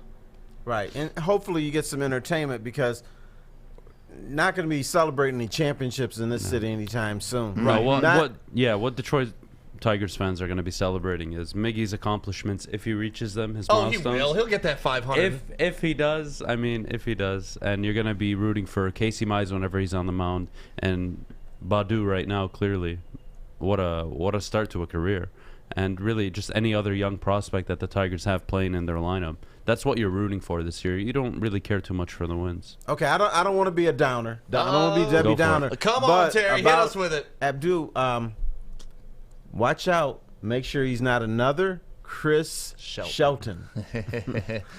Who's a Rule 5 guy, too. Yep. He had 9 home runs in 13 games, and then he didn't make the team the next year, and they traded him. That's the thing with Shelton, though. He was more of a home run hitter and a big bang guy. I could see Badu at least being a contributor every single day, getting base hits. You know, he's gotten base hits, he's gotten triples. So he can participate in a few more ways than Big Red could have. And, man, that was a fun first 13 games of the season, though. It was. That was a lot of fun. It was almost like Mark Vidrich. Yes. Yeah, it was like, rest in peace to the bird. It was a cult thing, and that was fun. And I think that Badu, we should have a cult thing too if he keeps going there. Right. Because this is something you don't expect. Do you think he is gonna stay as on fire as he is right now? No player can. Yeah. No player can. I mean, that's not gonna be nice. I think the most recent example of a player who just came out for a significant stretch and started the season just torching everybody was Cody Bellinger. I believe he was batting like .434, 60, 70 games into the season a few years back when he won MVP. And even he dipped all the way down to, what, 340, 350 he finished the year. So, and baseball's a cruel game, man. It'll, when it wants to hurt you, it'll hurt you. And you can go a long stretch. Torkelson learned the hard way in spring training, 1 of 16. Like, you can go on these stretches and it just kills your confidence. Watch the Cleveland series, because they've already seen him. They're going to make adjustments. They know that he's dangerous. You know, they probably didn't take the man seriously.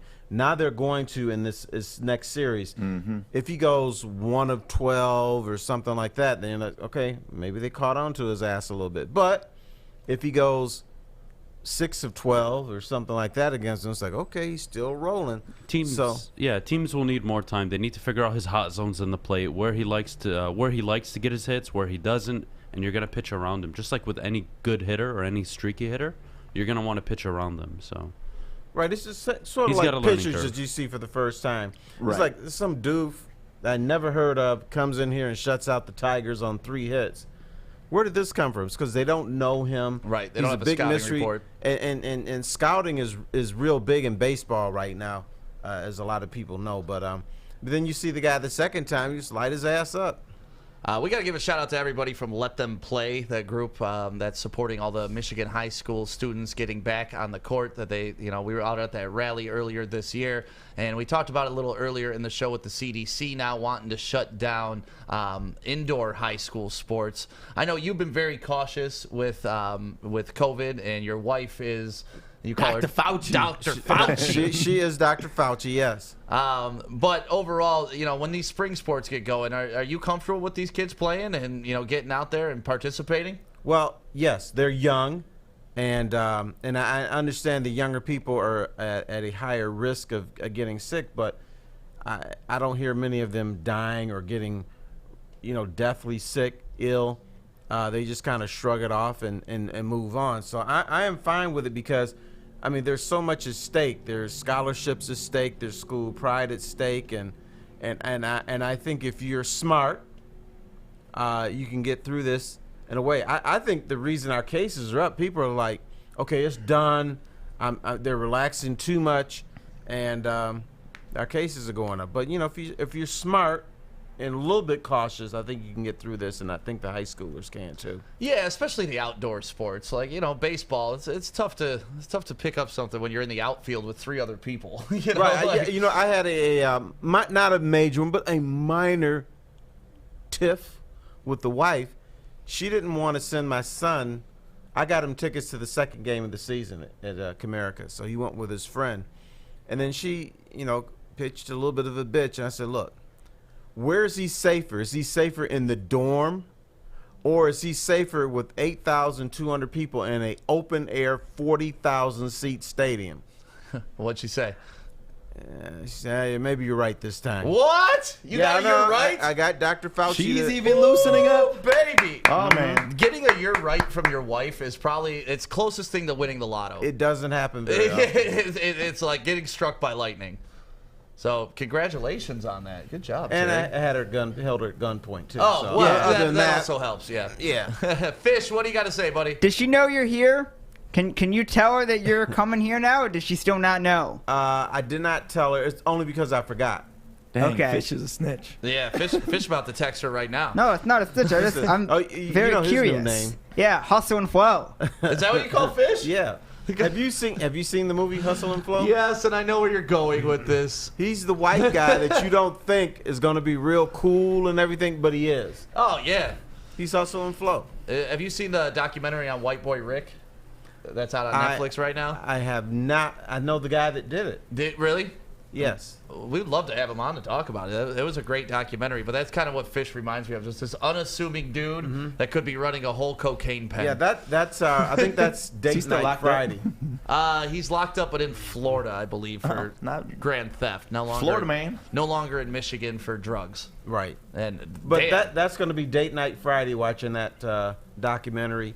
We were going to watch Godzilla and King Kong, but she's not. She doesn't want to see it, but she's a freak for documentaries. Yeah. So I can talk to her about White Boy Rick. Yeah. No, I thought it was a great documentary. And Terry, you have some issues if you were a Packer fan. Let's discuss those coming up next on the Woodward Sports Network. Morning, Art. Morning, D-Mac.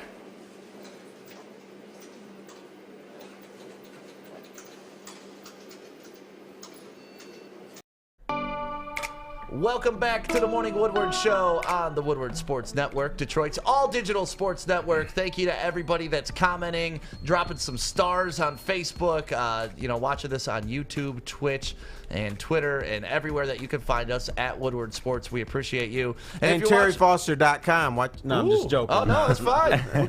We'll support the hell out of you, Terry. TerryFoster.com. But no, everybody that's watching right now, make sure you drop where you're watching from, and we just want to know where everybody's at and where they're hearing us and where we're, being picked up. And tell us what you're wearing, too. Okay. Why not? Yeah, and if you're not wearing anything, we're cool with that, too. That's right. And the fellas send in pics of what you're wearing, too. Terry wants to see. Oh, we were talking about the fellas. Yeah. Exactly. Yeah. Exactly. All right. So, Terry, last night you texted me that you would be upset if you were a Packers fan. I think Aaron Rodgers is being a doofus. Now, here's a guy talking about, I can host Jeopardy and be the quarterback of the Green Bay Packers. From dealing with athletes, here's what I hear all the time. I got to be laser focused on this team. I'm laser focused on Detroit, and I can't have distractions.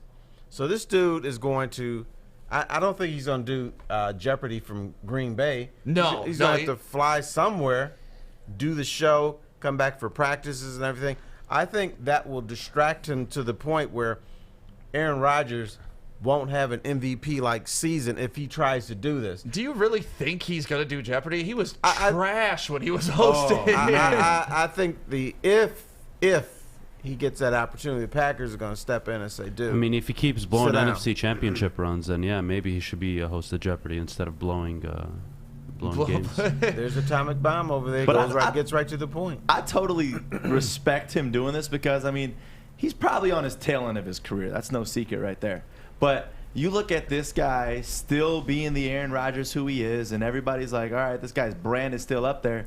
why not go ahead and take on this opportunity and host this? I mean, you looked at the first, 3 nights now that he's been hosting this?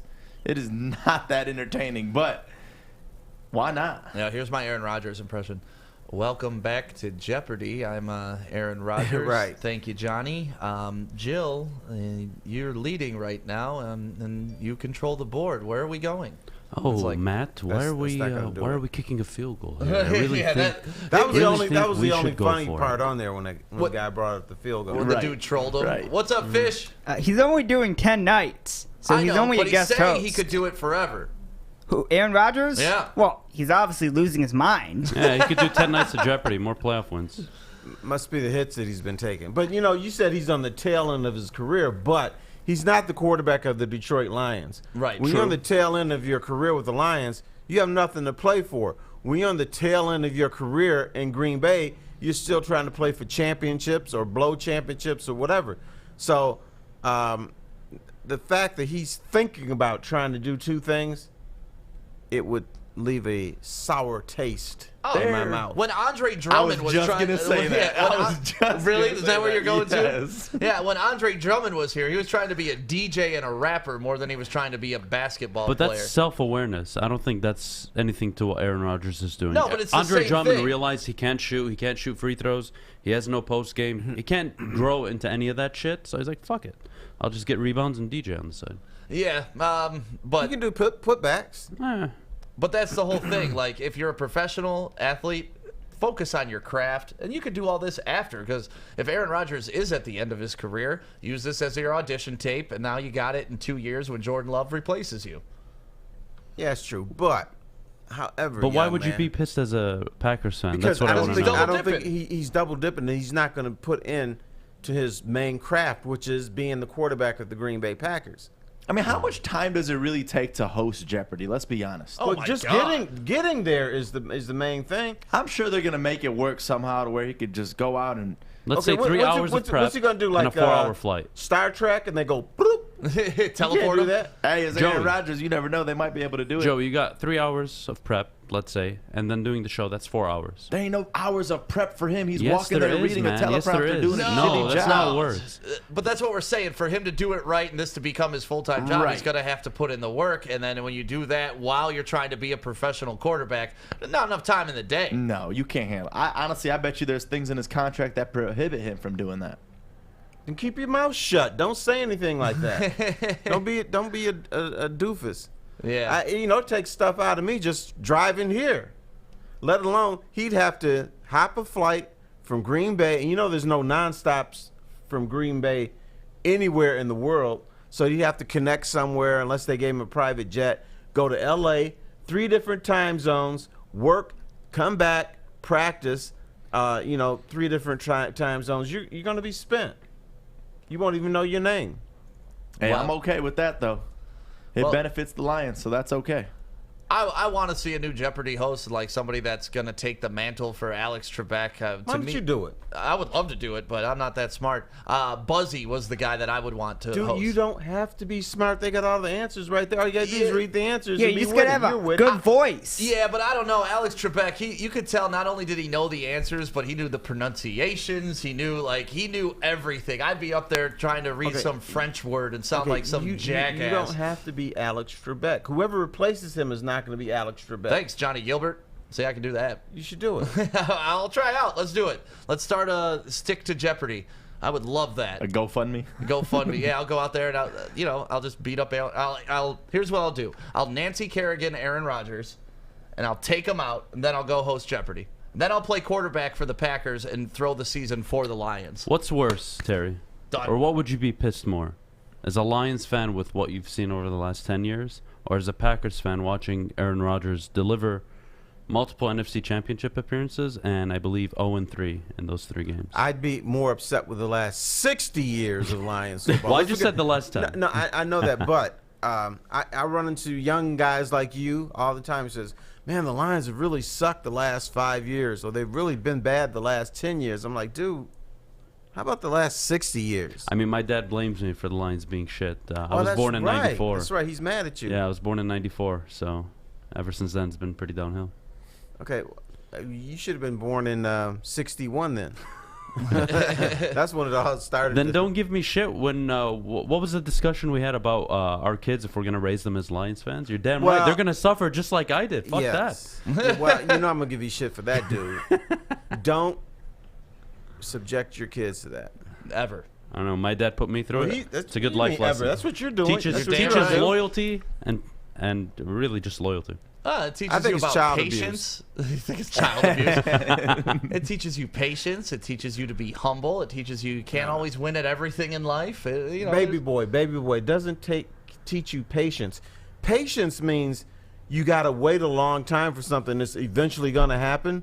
When it doesn't happen, that goes beyond patience. That's like Lucy with the football, Charlie Brown. Just pulling it out every single time. Yes, Charlie Brown patient? No, he's a jerk. He's stupid. Well, I was born into this. I didn't choose my Lions fandom, and I'm a loyal guy, so that bites me in the ass sometimes more than it should, but loyalty's a dying trait. Pittsburgh Steelers are not bad. Fuck That's the my Steelers. secondary team. Okay. Steelers are ass. What do you mean they're not bad? I think They're every horrible. Lions has a secondary team. Yeah, Adam's so dumb. He thinks 11-0 teams are bad.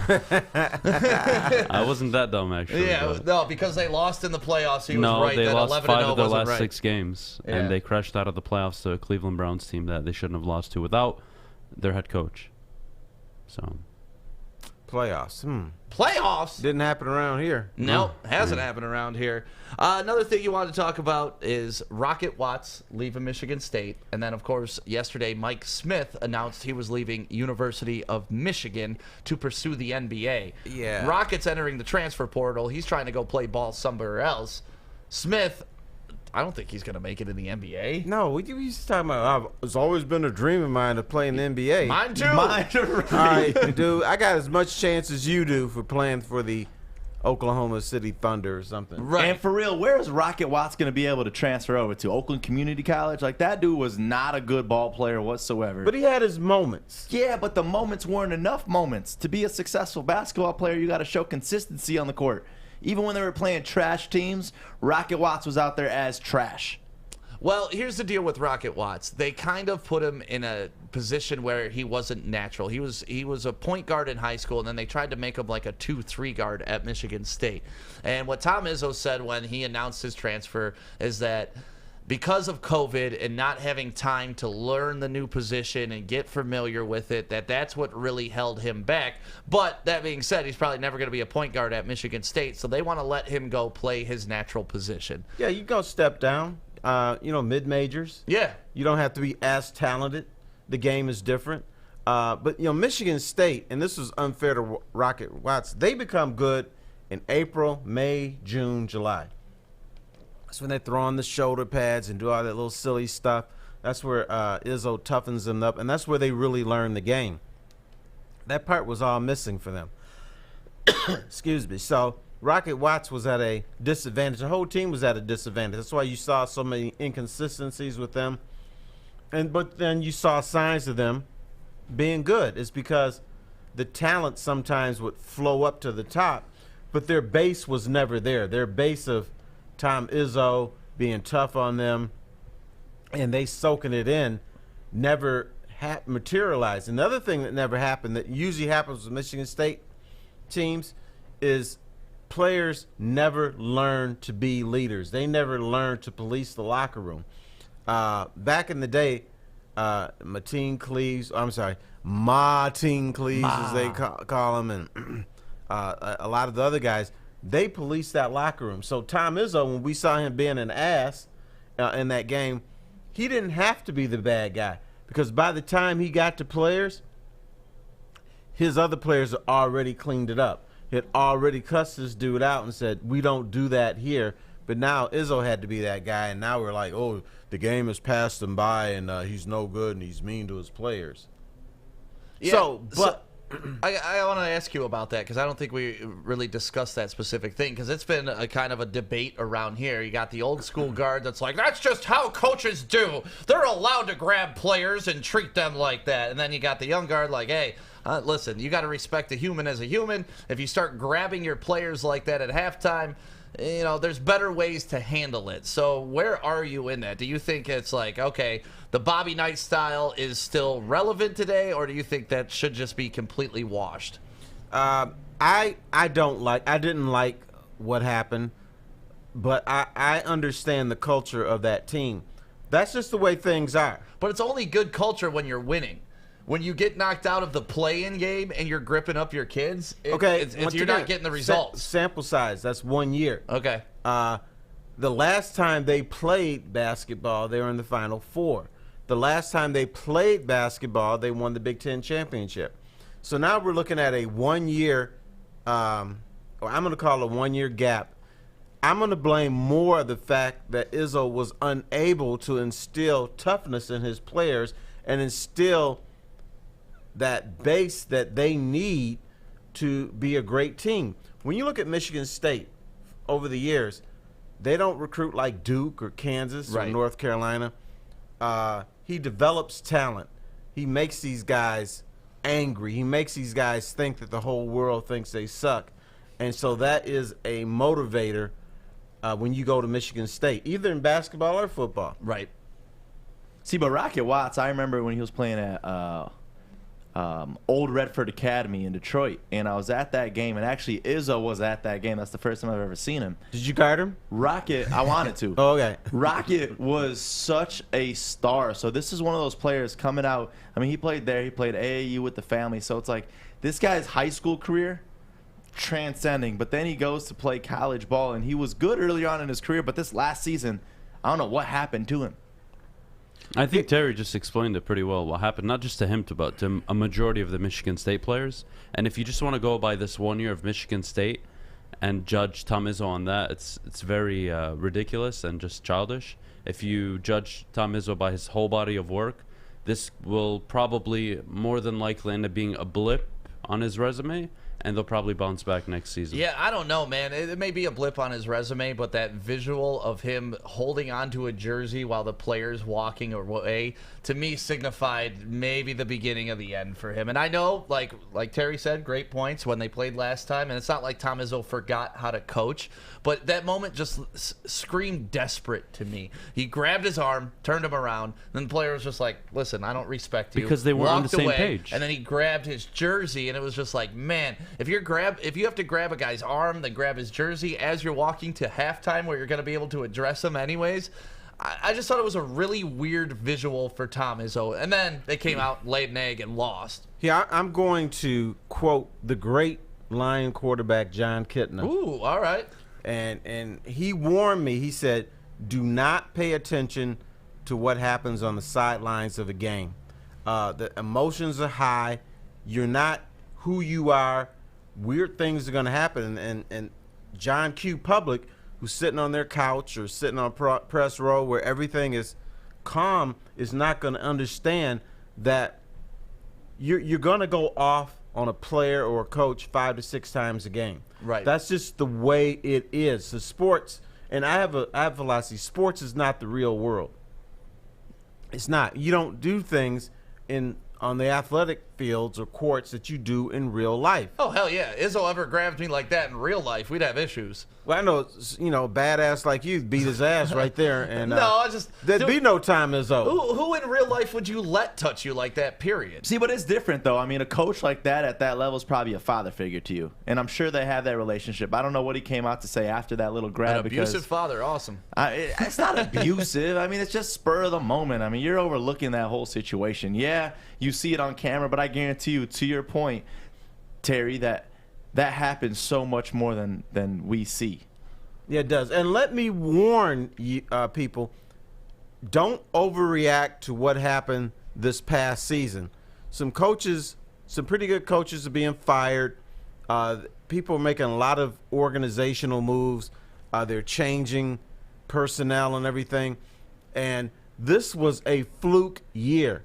Just because a guy can't or didn't handle his team well under COVID situations doesn't mean he's a bad coach. Right. So yeah, like be careful. Arizona just got rid of their coach, too. He's a solid coach. Yeah, be careful. Be careful by overreacting to COVID, because next year and the year after that, you're not going to have 2 and 3 week shutdowns. You're not going to have sequestered players. You're not going to have guys that are upset because they can't go outside and just ride their bikes. So be careful about overreacting to the last season because it was a fluke. It's not going to happen again. Right. Fingers crossed. Hopefully. Hopefully. So, Terry, we talked about it yesterday. Paul Pierce got fired from ESPN. Yes, he did. For posting a video at 2 a.m. live. I think he had like 600 viewers, and it cost him his job because he had strippers. He was smoking blunts. Do you think that was the right move by ESPN, or do you think Paul got a raw deal? Because ESPN is associated with Disney, he gone. Do you think that's why? So if ESPN it wasn't at that Disney deal yet, do you think the same response would have happened? No, because you know why? Because ESPN, as quiet as it's kept, is a cesspool. When you go inside of ESPN, women are harassed. They're afraid to wear certain clothes because these guys have got their paws on them. ESPN, let's just say if you had a baby sister, you don't want her working there. So, but we don't know about that. So those people keep their jobs because I know people that work there. Okay. And they said they were running out there for their lives. They're cutie pies. See, I think Paul Pierce got fired because job performance, and that was just their way out. Yeah, he's just a really shit analyst. Could be right. And I think that was their out. They're like, you know what? Thank you, Paul. Right, Goodbye. this works. There goes the severance. We don't have to do shit. Hey, you made a fool of yourself. We don't have to fire you and pay you severance for the next year. It definitely was cause. Not gonna argue with you on that because he is pretty bad. Yeah, he not the greatest commentator in the world, but at the same time, you'd like to think that you can go out and live your life and post a video of you partying without it turning into you losing your job. But you can't. You can't. It's a different society now. I know. You a fan of Paul Pierce as a player? Nah. I thought he was a good player, yes. The truth? Yeah, he was a good player. It wasn't great. How about very good? Very Not good. great. What's up, Fish? I'm okay Terry, with did very you good. hear he got an offer from Cam Soda? What? Do you know what Cam Soda is? You know what camsoda.com is? I don't. It is porn over the internet. Porn over the internet. Fish just learned about it. He's very excited to tell everybody. Fish, you have to understand, I grew up in the house of respectability. I don't know about all this porn stuff here. That's for you other guys, you young guys. Well, I'm mess around with that. just telling you, he got a $250,000 offer from them to be on Cam Soda as an NBA analyst. So essentially what Fish is trying to tell you is that Paul Pierce will sit up on a desk just like this. Mm-hmm. He'll be talking about the upcoming Nets. Oh, and Brooklyn Nets Denver got a Nuggets game. three-pointer. Mercedes do a twerk for me because they just got a three-pointer. That's basically what I entail. That's exactly Hustle what and it flow. is. I'm telling you, this What good was her is hustle and flow. What was her name, Fish? I don't know, Mercedes. They just Mercedes. did a I random like name. it. Where did you pull Random that name from? Right. Mercedes You to the guys main said her stage. name. Oh, So I said her name? Yeah. Could have been Bentley, could have been Lexus, but you chose Mercedes. Up next, Just chose any name, Diamond on deck. That's what I plan on Oh, we got a retiring buzzer as. beater. And then people are going to twerk and do whatever they do in the back. Oh, I need a massage. We got a buzzer beater. We got a close game from the Houston Rockets and the Toronto Raptors.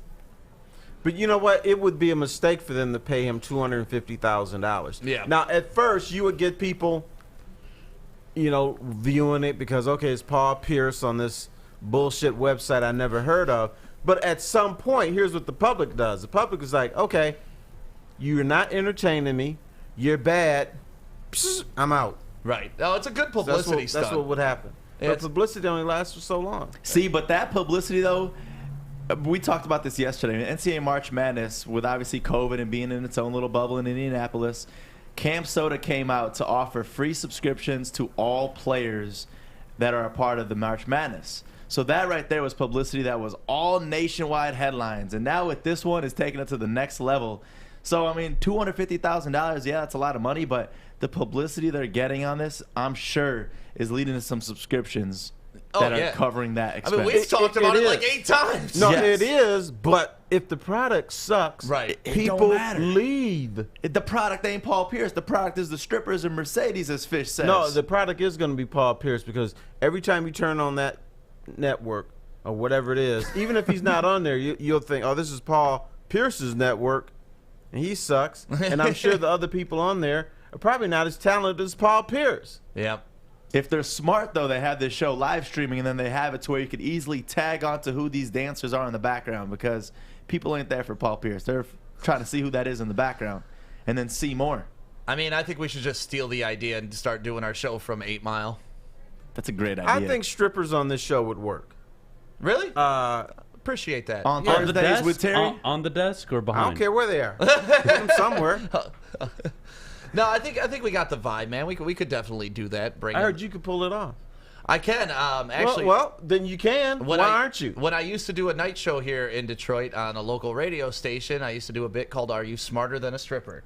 And we would bring in 5 strippers every week, and we would have a caller call in and have a battle of wits. We would ask them questions. I think I heard that a few times. Yeah, and then we did. We was redid fun. T-Pain. Are you smarter than a stripper? Like that was the intro for it and everything. And it was a nice bit. And honestly, it was shocking sometimes because some of these girls come in and they're actually like smart college students trying to make their way through, and they would just run through the questions. Then other time they'd come in and they'd be the stereotypical dumb stripper that you thought would show up. But the array of these girls was just amazing. And one of my favorite was this one girl was just hammered, and she stumbled through every question but got every question right with her incoherent drunk And that's rambling. not happening here. Why? Because we're in the mornings, but it's hard to get them here. Because honestly, when I left that radio station, the morning show wanted to take the bit. Joey will tell you that. But they couldn't get the strippers up and early. What is there a show on here called The Hook? There is a show called The Hook. And what time does that start? That is 3 to 5. We may be able to make that You know what happen. I just want to see a whole bunch of strippers around Maz. Oh my God. Pilar's not going to let that happen. You know Are you what? kidding me? Maz, I call him the Penguin. If you had strippers around here, he'd turn so red, he'd become the Beat. He'd become the Beat. Dude, strippers and pizza around Maz. Oh that my would be God. that'd be heaven. I think he would die and That go would to be heaven. heaven and hell, actually. Yeah. Well, Terry, as always, such a great pleasure to have you on every Thursday here on the Woodward Sports Network. Thank you for just stopping by and participating. And I got to sit next to the Atomic Dog over here. That's right, yeah. baby. He only cursed 3 times. Yeah. Are you settling down? No. This topic really didn't fire him up. There was that nothing. was I kind of agreed with most of what you were saying. So okay, because usually what I am happens. so knowledgeable. That's right. And, it's hard being right. Is what I agreeable try to that tell these guys. I couldn't get this Thank you. guy. Terry, fired just say Mac Jones at 3 and you'll get fired up. Yeah, that was our debate yesterday. That pissed me off. Okay, I'm not gonna say it. Well, thank you, Terry Foster. It was and fun. Thank you, everybody. Anybody want to help me clean the garage? Yeah, I'll stop by after work. Yeah, okay. Here What I am. time? Bring, get off at 8 bring the today. strippers. Yeah, I'm not out of here till about 7 p.m. today, but after that, I'm down to help. Oh, okay. Now then the sun's gonna be going down. I can't use you then. All right. Well, anytime you need help, I'm happy to defer to somebody else. We'll send you fish. Yeah, there you go. Fish And will help. Mercedes. And Mercedes. No, just Mercedes. Fish, you can stay here. You can finally have a Mercedes in the garage. Yes. Look at that. Beautiful A thing. 1-seater. We're going to take a quick break. When we come back, we got Joey's news on deck. Hi, I'm David Hall from Hall Financial. thank you, And at Hall Financial, we treat our clients like family. And our number one priority is giving each of our clients 5-star service. Our passion for 5-star service, combined with our expertise, allows us to find the best possible solution for refinancing your home loan. We take the time to focus on both the individual and the numbers. We're going to walk you through the process and close your loan in half the time of our competition. Go to davidhallmortgage.com today. Good morning, everyone. Extra, extra, read all about it. Let's get into Joey's news. Let's go. The Masters have begun, and it is sad with no Tiger Woods. Yesterday, the LA County Sheriff's Office, they came out to talk about what they found out from his February accident, and the cause was excessive speed, driving 83 miles per hour in a 45, nearly double the speed limit there. That is not something that you could be doing there, Mr. Tiger Woods. We talk about, so many awesome players like Babe Ruth over the years, Barry Bonds, Ken Griffey Jr. We got Akil Badu.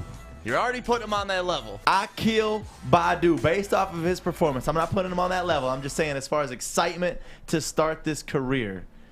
I mean, that's the only excitement we got right now for the Detroit Tigers. The dude on Sunday, home run on first career pitch. Monday, a grand slam. Tuesday, walk-off single. And then yesterday, a RBI triple. And this is one hell of a start to his career. Don't know if it's going to stick around like this, especially tomorrow when we start playing the Cleveland Indians. That's going to be interesting to see how they react and respond because of our first series where they've already seen him. Right? They've seen him. What I love about this is we're actually getting national news out of it. You know, like PTI and Around the Horn are two of my favorite sports shows that I watch, and they both covered Badu yesterday, like in a specific breakdown for just him. So for the Tigers to get that type of love nationally doesn't happen often, so eat it up. He's the 31st player in MLB history to get a home run on his first pitch. I mean, it's so worth the talk. I'm going to be honest, 31 others is impressive to me too. I thought it was a high number as well. Yeah. But think of how many people had their first at-bats in Major League. And, you know, when we're talking about baseball stats, we're talking about going back 100 Almost years. 200 years. Yeah, a lot. So it's not, I don't know. Anytime you set a baseball record, you're doing something right. But that's what I love, though. You see, like, the Lions with our coaching staff making headlines nationwide, and then the Tigers now doing it with Akil Badu. It's cool, you know. I mean, we're not winning yet, but it's still cool that Detroit sports are making national headlines. Yeah. So we're doing something right, I would assume. Jock Peterson gets the official welcome in Chicago after hitting his first Cubs home run and being rewarded a new waffle iron. I love that. A waffle iron. Dude, look how jacked he is, too. Like, he's excited for that waffle iron, man. I mean, a waffle iron as an MLB player, I'm sure you can't afford one of those waffle irons. Maybe we do that for people who make their debut on the show. Right. We should have a nice, what would like, a thing be like a... But it's got to be something like unique. Or like maybe every a street Thursday sign, we give Terry a waffle iron. or just waffles. Or just waffles. Or air fryer. Air fryer. An air fryer. Okay. Terry wants an Now air you're getting fryer. pricey on us. Okay. Kevin Durant is back. We move on to the NBA, and perfect, literally perfect on his return. He was 5 of 5 on his field goals made, 2 of 2 from three-point range, and 5 for 5 on free throws, helping the Nets beat the Pelicans 139-111. And this team, 36-16. It's going to be dangerous seeing this team in full force with their entire roster in action. Stick always describes Kevin Durant perfectly. Like, you play a video game, you build yourself 7 foot, 230. You can shoot the three. Right. Long wings. Like, it just makes no sense. He's such a broken player. He's awesome. I love Kevin Durant, and I will argue that Kevin Durant is the greatest basketball player on the planet with anybody, anywhere, at Like any right now, time. right? Anywhere, anytime. Like ever? Yeah. On the planet, alive, living. Ever, all time. If we put one-on-ones right now, yeah. Oh, like just today? Yeah, no, like Jordan. Yeah, no, Is okay. that where you're going with this? Yeah, that's what I was asking. Like, no, whatever. I would like to see Durant, Jordan one-on-one, both in their Well, prime. I think one-on-one, it's kind of a mismatch. One-on-one means nothing in basketball. Nothing in basketball. Okay. I would still like to see Kevin Durant play. I think Kevin Durant's the most unstoppable player right now in the NBA. So you the put most complete scorer. Not complete scorer, but Harden's yeah. a pretty damn good scorer. You too. put both of them together with the exact same players around them. You're going to put Kevin Durant over anybody else in NBA history. I mean, if I put Kevin Durant in that triangle offense with Phil Jackson, I think, yeah, and replace Jordan, he's probably winning 6 championships, and he's not gambling and having to get kicked out of the league and go play baseball for a year. The beauty of this in life is that we're all entitled to our own stupid opinions. Wrong and wronger, right, Joey? We move on. 25 hockey players on the Vancouver Canucks tested positive for COVID-19, a variant of the COVID-19. I don't really know what it is, but all I do know is 25 of their players cannot play hockey right now. So I'm curious to see how long it won't be until we You see think the we can Vancouver try Canucks out? play. Don't they do that? Like when they don't have a goalie, they just pull like that They'll pull auxiliary somebody. goalie that they Yeah. That's the craziest rule in all I sports love it. to me. I love it. There is if you didn't know this, it happened last year in the NHL that if your goalies get hurt, your two goalies aren't available, that the home team has a guy just sitting there that will play for either team. Typically a custodian or somebody. Like a random dude, not like a college or a professional player. No, that they got I mean, on the who would have side. had experience? Obviously, he would have played like collegiate at some low level. Right. He's obviously not good enough to be in the was league. it But the Ducks last year? no, I think it was the Devils. Blackhawks? It Was it? Blackhawks. Okay. The dude played for Western? Yeah, they do play for Western. Western Michigan? Fish. Yeah. Fish. Oh. What do you got, Fish? It was the Hurricanes. It was the Hurricanes. We're yeah. all wrong. Wrong, and Yeah, wrong. no, Fish is right. Fish is right, though. It was the Hurricanes because I remember this. And the guy, he came in and he played for the other team, too. Blackhawks was 2018. Got it. Okay, so. What would you do? Wings are playing the Panthers tonight. You get called up. You have to go for the first period to the Wings, and then you have to finish the They're game on the actually Panthers playing the side. How many goals Predators. you letting in for the Wings? Oh, man, I'm becoming the first world's blind goalie when anybody's shooting. You're just for going to the lay Blackhawks. down? Yeah. What's the highest goals in an NHL game in history? Oh, man. Because we're breaking it. Yeah, we're going to break it, right. Every shot goes in. But you got to do efforts, too. Like I know. I don't know if Missed it. my competitive edge would take over, and all of a sudden I'm just like, glove save, stick save, and everything. dives and everything. Right. That'd be crazy right there. There's your Woodward Sports update. And we talked about the Nets a little bit ago, right? Just wait until my dumbass of the day today. Ooh. Revolving around the Nets. And I got to give a quick shout out to Bridge Street Exchange, downtown Fenton, because that's the place I love. And on Thursdays, Terry Foster Day, even Terry Foster was convinced enough to go out there and get some stuff for his boy. So Bridge Street Exchange is a spot that you got to go and shop. They got so much Carhartt gear, and you're supporting a locally owned business. That's my favorite part about Bridge Street Exchange. Kevin, the entire amazing staff out there. Code word WSN will get you 15% off your entire order. BridgeStreetExchange.com. You don't fumble the ball at work. Hey, Drake Bell, Sean Baligian. See you guys next weekend.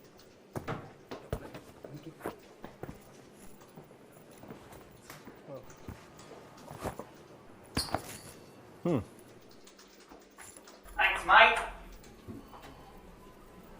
Oh, Bell's soft. Wait till it comes to New Zealand. Pour that out. Is it time? Yeah, it is. Fish! Go fish. Fish facts. It's fish! It is now time for my man Fish in the fish booth with his facts. Fish, what do you got for us today, buddy?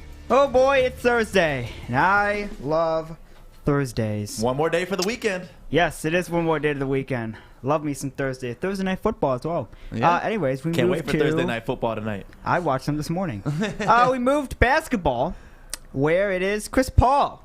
He did pretty good numbers. He got 29 points.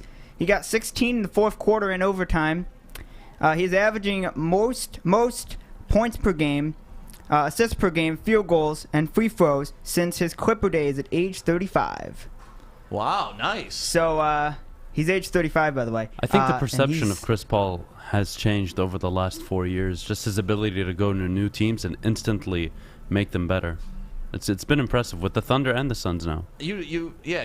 Well, not in I the never bad had a way. bad- Not that I looked down on Chris Paul before, but there was always this knock on him that he didn't make his teammates better. He was always part of playoff teams, but they couldn't get over the hump. And then he went to a Thunder team, no business making the playoffs, made the playoffs. Went to the Suns, who were underachieving, and instantly made them into potentially contenders in the West. Right. Yeah, every time he joins a new team, the team gets better. He's the Larry Brown of point guards in the NBA. And I love Chris Paul. He's a good person. Thanks, man. Yeah, good. Like you agreeing, kind of. Anytime you bring up an old basketball player, he always just ignores it.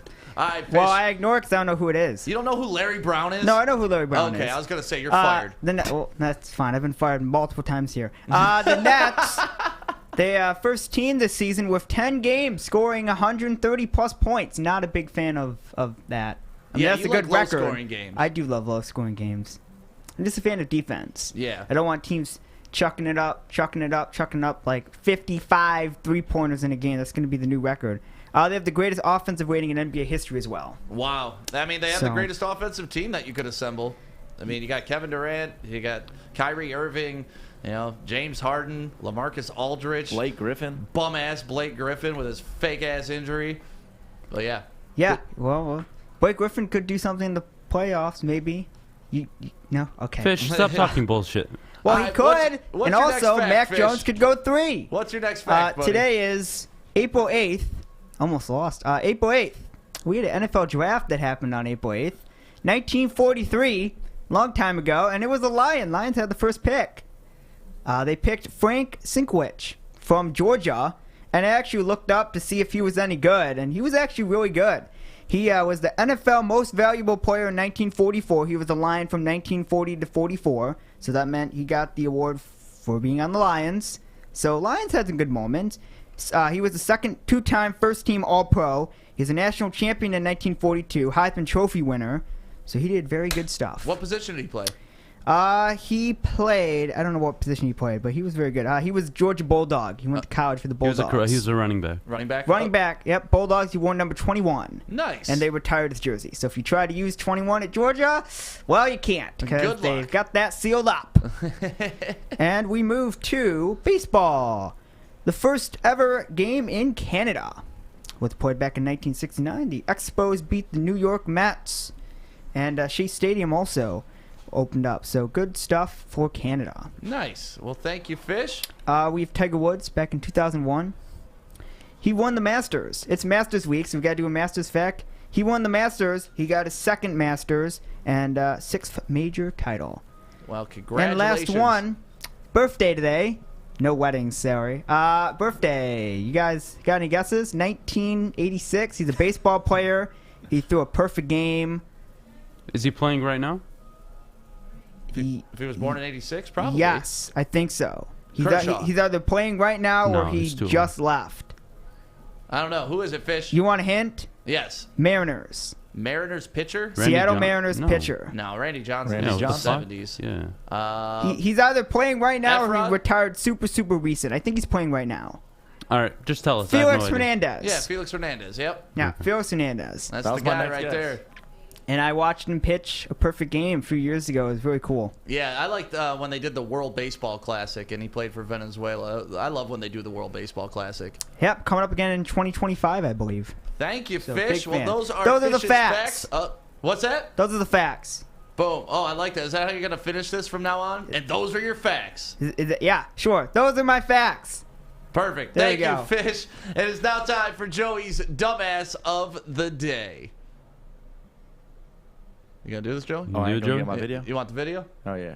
To present the award, It is Joey. it is time. Dumbass. To the day. Why would you do that? And the loser is... I got to give it to frickin' Blake Griffin again. Why? Just watching this guy ball out. Dude had 10 points in 5 minutes yesterday, and I'm looking like, who the hell is this guy? Just watch this first dunk that he had. You might as well put the Kia underneath there because that's how he looked on this dunk right here. It's just crazy to me seeing Blake Griffin playing at this level of basketball. The evolution of hate for you and Blake Griffin has been phenomenal for This me to is more watch. salty than it is Look. factual. What? Oh, my God. Nobody was guarding him. He's never done that the whole He didn't dunk for 2 years. You here. guys What are do you so mean? salty. Put a Like freaking the guy's Kia an right underneath average. there. He's an average basketball player right now, You and want more? we're fantasizing over You want him more? dunking. No, we're not fantasizing. look, and he look, pulled up from a three. logo, from the Wow! logo. Wow! That's logo Griffin God right there. fucking damn it! Oh my God, you guys are hilarious. Dumbass of the day for what? For clowning the whole Detroit Pistons He did us a franchise. favor. Oh us my a God! favor. You We would had to buy you would that want dude Blake out. Griffin? You would want Blake Griffin on the team right now? If he played like Blake Griffin. Yes, if he was playing like that, of course you'd want him. 10 points in 5 minutes. You don't want that on the team? No, I don't want Blake Griffin on the team. No, he's No, you don't want the well Blake past his Griffin time. we had. We want Brooklyn Blake. That is not one game That's does not what we mean want. he's say bad. That's not Blake. one game. I mean, Dude, his he first has- game, he got his What do first you dunk mean? for them, and he didn't have one here for 2 years. He's done a cameo for the Nets over the last few games But he that he's hasn't been been there. playing that much. But Exactly. You get 10 Why would you points in play 5 him? He's minutes? average. Wow, he dunked and he hit a pull-up buzzer beater. Holy shit. You're missing the point. No, I'm he not. didn't do that here. At all. And that's what we're Oh saying. my goodness. He had plenty of chances. That's all we want. That's all we want to see him. You guys are salty as fuck. Yeah, we The guy- are salty. You should I be am happy salty. he's gone. Anytime someone pimps you, you get He salty. didn't pimp And us. He pimped didn't do this whole shit. franchise. He Yes, didn't do did. shit. Him, He Reggie faked an Jackson, Andre injury. Drummond, Greg Monroe, none of these guys did shit here. Right, but Blake faked an injury to get out of here, and that's pimping. Dude got brand guys new are knees. salty. When you see him dunking like that, the guy got brand new knees in a couple weeks since he left Detroit. Yeah. It was So- a mutual agreement. Yeah. Get over it. Yeah, mutual because we thought he didn't have anything left in the tank. if we would have known that he was still a decent player. He's not a you help decent him player. He's mentor the average. young He's a guys. role player. He's a bench player. I get that. Mutual agreement that Blake Griffin is a contender for Dumbass of the Year. There you go. Salty, salty. Thank you guys for waking up with the Morning Woodward Show this morning. Thank you for everybody from the Let Them Play group. And obviously, if you want to go back and watch the interview we had with Jamie, that's in the first part of the show. You can download the podcast anywhere you listen to podcasts, or just go back on any of our video platforms and watch. Thank you for everybody that dropped stars on Facebook today. We appreciate you, and have a great Thursday. I cannot believe it's almost already the weekend. Say it, Fish. What's up, Fish? Say it. 2 more days to the weekend. There it is. You guys have a great one. We'll talk to you tomorrow at 8 a.m. right here on the Woodward Sports Network.